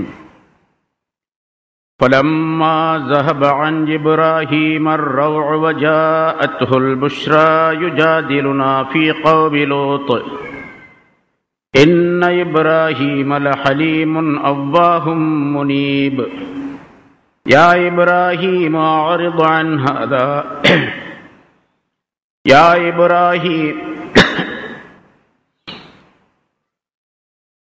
إبراهيم أعرض عن هذا إنه قد جاء أمر ربك وإنهم آتيهم عذاب غير مردود. ولما جاءت رسلنا لوطا سيء بهم وضاق بهم ذرعا وقال هذا يوم عصيب وجاءه قومه يهرعون إليه ومن قبل كانوا يعملون السيئات. قال يا قوم هؤلاء بناتي هن أطهر لكم فاتقوا الله ولا تخزوني في ضيفي أليس منكم رجل رشيد. கண்ணியத்திற்குரிய பெரியோர்களே, சகோதரர்களே, அல்லாஹ் தஆலாவுடைய கிருபையால் 693வது வாரமாக தப்சீருடைய இந்த தொடர் பயான் ஆரம்பிக்கப்படுகிறது. فلما ذهب عن إبراهيم الروع, இப்ராஹிம் அலைஹிஸ்ஸலாம் அவர்களை விட்டும் அந்த திடுக்கம் நீங்கிய பொழுது மலக்குகள் மனித வடிவத்திலே வந்து அவர்களுக்கு உணவு கொடுத்த நேரத்தில், விருந்து கொடுத்த நேரத்தில் அவர்கள் சாப்பிடாமல் இருந்ததை பார்த்து ஒரு திடுக்கம் ஏற்பட்டது. இவர்கள் யாரோ எவரோ என்று அந்த திடுக்கம் போய்விட்ட பொழுது வஜாஅத்துல் புஷ்ரா, ஒரு நற்செய்தி அவர்களிடத்தில் வந்த பொழுது, அதாவது லூத் அலைஹிஸ்ஸலாத்துடைய கௌமுகளை நாங்கள் அழிப்பதற்காக வேண்டி அனுப்பப்பட்டிருக்கின்றோம் என்ற நற்செய்தியும் சொன்னார். அல்லது புஷ்ரா, நற்செய்தி என்று சொன்னால் குழந்தை பாக்கியம் உங்களுக்கு கொடுக்கப்பட்டிருக்கின்றது என்ற நற்செய்தி சொன்ன பொழுது லூத் அலைஹிஸ்ஸலாம் அவருடைய கௌமுகள் அழிக்கப்படுவார்கள் என்ற செய்தியையும் அந்த மலக்குகள் இப்ராஹிம் அலைஹிஸ்ஸலாம் அவர்களிடத்தில் சொன்னார்கள். அப்பொழுது இப்ராஹிம் அலைஹிஸ்ஸலாம் அவர்கள் யுஜாதிலுனா ஃபீ கௌமி லூத், லூத் அலைஹிஸ்ஸலாம் அவர்களுடைய சமுதாயத்தின் விஷயத்திலே நம்மிடம் அவர் தர்க்கம் செய்தார், இப்ராஹிம் அலைஹிஸ்ஸலாம் தர்க்கம் செய்தார் என்று அல்லாஹ் தஆலா சொல்லுகின்றார். தர்க்கம் செய்தார் என்று சொன்னால் நீ ஏன் அழிக்கின்றாய் என்றெல்லாம் அவனிடத்தில் அல்லாஹ் தஆலாவிடத்தில் அவர்கள் தர்க்கம் செய்தார்கள் என்று அர்த்தம் அல்ல. பின்னால இப்ராஹிம் அலைஹிஸ்ஸலாம் அவர்களை பற்றி அல்லாஹ் தஆலா சொல்லுகின்றான், இன்ன இப்ராஹீம லஹலீமுன் அவ்வாஹும் முனீப், நிச்சயமாக இப்ராஹிம் அலைஹிஸ்ஸலாம் அவர்கள் மிக பெரும் பொறுமையாளராக இருந்தார் என்று சொல்லுகின்றான். ஹலீம் என்று சொன்னால் ரொம்ப பொறுமையாளர், எல்லை மீறிய பொறுமையாளராக இருந்தார். அந்த பொறுமையின் காரணமாக ஒரு சமுதாயம் அழிக்கப்படுவதை அவர்கள் விரும்பவில்லை. என்னதான் அட்டூழியம் செய்தாலும் அல்லாஹ் தஆலா நாடினால் அவர்களை நேர்வழிக்கு கொண்டு வந்து விடலாம். இவர்கள் ஏன் அழிக்கப்பட வேண்டும் அநியாயமாக என்றெல்லாம் அவர்கள் எண்ணினார்கள். அந்த பொறுமையின் காரணமாக இவர்கள் அழிக்கப்படாமல் இருந்தால் நன்றாக இருக்குமே என்ற எண்ணத்திலே அல்லாஹ் தஆலாவிடத்திலே அதை விவாதமாக சொல்லி காட்டுகின்றார்கள். அல்லாஹ்விடத்தில் சொல்லுவது என்று சொன்னால் வந்த மலக்குகளிடத்திலே அதனை தெரிவிக்கின்றார்கள். எப்படி தெரிவித்தார்கள் என்று சரித்திரத்திலே குறிப்பிடப்படுகின்றது. ரசூலுல்லாஹி ஸல்லல்லாஹு அலைஹி வஸல்லம் அவர்கள் சொல்லி காட்டுகின்றார்கள். யுஜாதிலுனா ஃபீ கௌமி லூத், லூத் அலைஹிஸ்ஸலாத்துடைய சமுதாயத்துடைய விஷயத்திலே நம்மிடத்திலே தர்க்கம் செய்தார் என்பதாக அல்லாஹ் தஆலா அதை சொல்லுகின்றான். அங்கே வந்த மலக்குகளிலே ஜிப்ரீல் அலைஹிஸ்ஸலாம் அவர்கள் தலைமை தாங்கி வந்திருந்தார்கள். ஜிப்ரீல் அலைஹிஸ்ஸலாம் அவர்களிடத்திலே இப்ராஹிம் அலைஹிஸ்ஸலாம் அவர்கள் கேட்கின்றார்கள். அதாவது ஜிப்ரீல் அலைஹிஸ்ஸலாம் அந்த மலக்குகள் இப்படி சொன்னார்கள், நாங்கள் லூத் அலைஹிஸ்ஸலாத்துடைய அந்த கௌமுகளை அழிப்பதற்காக வேண்டி அனுப்பப்பட்டு இருக்கின்றோம், அந்த ஊருக்கு அடுத்து நாங்கள் செல்ல போகின்றோம் என்பதாக சொன்னார்கள். இப்போ இப்ராஹிம் அலைஹிஸ்ஸலாம் அவர்கள் அந்த மலக்குகளிடத்தில் சொல்லுகின்றார்கள், அத்துஹ்லிகூன கரியத்தன் ஃபீமா ஸலாசுமியத் மூமின், ஒரு ஊரிலே 300 பேர் மூமின்கள் இருக்கக்கூடிய நிலையிலே அந்த ஊரை நீங்கள் அழிப்பீர்களா என்று கேட்கிறார்கள். காலு லா, இல்லை, 300 பேர் மூமின்கள் இருந்தால் அழிக்க மாட்டோம். காலா துஹ்லிகூன கரியத்தன் ஃபீமா மிஅத்தா மூமின், 200 மூமின்கள் இருந்தால் அழிப்பீர்களா? இல்லை, அழிக்க மாட்டோம். இப்படியே குறைத்து குறைத்து கொண்டு கேட்கின்றார்கள். 40 பேர் இருந்தால் என்று கேட்டார்கள், இல்லை என்று சொன்னார்கள். இப்படியே கொஞ்சம் கொஞ்சமாக குறைத்து கடைசியாக 3 பேர் இருந்தால் இல்லை, அழிக்க மாட்டோம். சரி, ஒருவர் இருந்தால், ஒரு ஊரில் ஒரே ஒரு மூமின், சரியான மூமின் இருக்கின்றார், அப்பொழுதும் அந்த ஊரை அழிப்பீர்களா என்பதாக கேட்டார்கள். அழிக்க மாட்டோம். அப்படியானால் லூத் அலைஹிஸ்ஸலாம் அங்கே இருக்கிறாரே, அவர் தான் நபியாச்சே, ரசூல் ஆச்சே, அவர் சரியான மூமின் ஆச்சே, அவர் இருக்கக்கூடிய ஊரை நீங்கள் எப்படி அழிக்கின்றீர்கள் என்று விவாதம் செய்தார். அதான் விவாதம் சொல்றான் அல்லாஹ் தஆலா. இப்படி கேட்டு கேட்டு கடைசியில் அந்த மலக்குகளிடத்தில் தர்க்கம் செய்தார். அதைத்தான் நம்மிடத்திலே விவாதம் செய்தார் என்று அல்லாஹ் தஆலா சொல்லுகின்றார். ஏன்னா வந்த மலக்குகள் அல்லாஹ் தஆலாவுடைய கட்டளைப்படி அனுப்பப்பட்டவர்கள். அதனால் மலக்குகளிடத்தில் விவாதம் செய்வது அல்லாஹ்விடத்தில் விவாதம் செய்வதை போன்று. அப்ப இப்ராஹிம் அலைஹிஸ்ஸலாம் இப்படி கேட்டு கடைசியில் அவங்க சொன்னாங்க, அல்லாஹ் தஆலா சொல்லுகின்றான், அந்த மலக்குகள் சொன்னார்கள், அல்லாஹ் தஆலா சொல்லி அனுப்பினான், அதை மலக்குகள் சொல்லுகின்றார்கள், இன்னா நஹனு நஅலமு, எங்களுக்கு தெரியும் அந்த ஊர்ல லூத் அலைஹிஸ்ஸலாம் இருக்கிறாங்க, லூத் அலைஹிஸ்ஸலாமை கொண்டு ஈமான் கொண்டவர்கள் இருக்கிறாங்க, அவங்க குடும்பத்தார்கள் இருக்கின்றார்கள் என்றெல்லாம் எமக்கும் தெரியும். லனுனஜ்ஜியன்னஹு வ அஹ்லஹு, அவரையும் அவருடைய கூட சார்ந்த அவருடைய கூட்டத்தாரையும் அவருடைய குடும்பத்தினரையும் நாம் காப்பாற்றுவோம் என்பதாக சொன்னார்கள். அவர்களெல்லாம் காப்பாற்றிடுவோம். அழிக்கப்படக்கூடியவர்கள் யார் ஈமானை ஏற்றுக்கொள்ளவில்லையோ, ரசூலை ஏற்றுக்கொள்ளவில்லையோ அவர்களை மட்டும்தான் என்பதை சொன்னார்கள். இப்பொழுது இப்ராஹிம் அலைஹிஸ்ஸலாம் அவர்களுக்கு ஒரு நிம்மதியான நிலை ஏற்பட்டது. மூமின்கள் அழிக்கப்படுவதில்லை, காபிர்கள் மட்டுமே, நிராகரிப்பாளர்கள் மட்டுமே அழிக்கப்படுகின்றார்கள் என்ற செய்தியை கேட்டார்கள், விளங்கிக் கொண்டார்கள். அல்லாஹ் தஆலா இப்ராஹிம் அலைஹிஸ்ஸலாம் அவர்களை சொல்லுகின்றான், இன்ன இப்ராஹீம் ஹலீமுன் அவ்வாஹும் முனீப். நிச்சயமாக இப்ராஹிம் அலைஹிஸ்ஸலாம் அவர்கள் ஹலீமாக, சாந்தமுள்ளவராக இருந்தார். அவ்வாஹ் என்பவராகவும் அவர் இருந்தார், முனீப் என்பவராகவும் இருந்தார். இப்ராஹிம் அலைஹிஸ்ஸலாம் அவர்களுக்கு 3 சிஃபத்துகளை அல்லாஹ் தஆலா சொல்லுகின்றான், 3 தன்மைகளை. ஹலீமுக்கு இப்ப சொன்னோம், நிறைய பொறுமை. அந்த பொறுமை மிக அதிகமாக இருந்த காரணத்தினால் யார் எந்த தொந்தரவு செய்தாலும் சரி அதை பொறுத்துக் கொள்வார், யார் என்ன சொன்னாலும் பொறுத்துக் கொள்வார். அல்லாஹ் தஆலாவே படைத்தவனே, அவர்களை நபியாக ரசூலாக அனுப்பியவனே சான்று வழங்குகின்றான், அவர் ரொம்ப பெரிய பொறுமையாளர், சாந்தமானவர் என்பதாக. சரி, அவ்வாஹ் என்று சொன்னால் அதற்கு பலவிதமான அர்த்தங்கள் சொல்லப்பட்டு இருக்கின்றன. முதல்ல ஒரு அர்த்தம், அதிகமாக அல்லாஹ் பயப்படக்கூடியவர். அல் ஹாஷி அத்தஆ அல் முத்தல்லர்ரி, ரொம்ப அதிகமாக அல்லாஹ்விடத்தில் துஆ செய்யக்கூடியவர், ரொம்ப கெஞ்சி அழக்கூடியவர் அல்லாஹ் தஆலாவிடத்தில் அவ்வாஹ் என்று சொன்னார். என்ன இரண்டாவது அர்த்தம், அதிகமாக துஆ செய்து அல்லாஹ் தஆலாவிடத்தில் வேண்டுதல் செய்யக்கூடியவர். மூன்றாவது அர் ரஹீம், ரொம்ப பெரிய அருளாளர், கிருபை உள்ளவர், கருணை உள்ளவர். நாலாவது ஒரு அர்த்தம் அல் மூகின், அவர் நம்பிக்கையாளர், மிகப்பெரிய உறுதியாளர், அல்லாஹ் தஆலாவுடைய விஷயத்திலே மிகப்பெரிய உறுதி கொண்டவர். அஞ்சாவது ஒரு அர்த்தம் அல் மூமின், அவர் நம்பிக்கை வைத்திருக்கக்கூடியவர், மிகப்பெரிய நம்பிக்கை உள்ளவர். ஆறாவது அல் முஸப்பிஹ், அதிகமாக தஸ்பீஹ் செய்யக்கூடியவர். ஏழாவது அல் முத்தஅவ்விஹ் லிஸிக்ரி அஸாபில்லா, அல்லாஹுடைய தண்டனையை நினைக்கும் பொழுதெல்லாம் ஆஹ் ஆஹ் என்று சப்தமிடக்கூடியவர். இதான் அசல் அர்த்தம். அவ்வாஹ் என்பதற்கு முதல் அர்த்தம், சரியான அர்த்தம், கடைசி அர்த்தம் அதான். மற்ற அர்த்தங்கள் எல்லாம் அதற்கு பிறகு உள்ளவை. அவ்வாஹ் என்று சொன்னால் சாதாரண ஒரு வேதனை, ஒரு மனிதன் வேதனைப்படுகின்றான், வேதனைப்படக்கூடிய நேரத்தில் ஆஹ் ஆஹ் என்று சப்தமிடுகின்றானே, அதற்கு பெயர், அந்த மனிதனுக்கு பெயர் அவ்வாஹ் என்பதாக சொல்லப்படும்.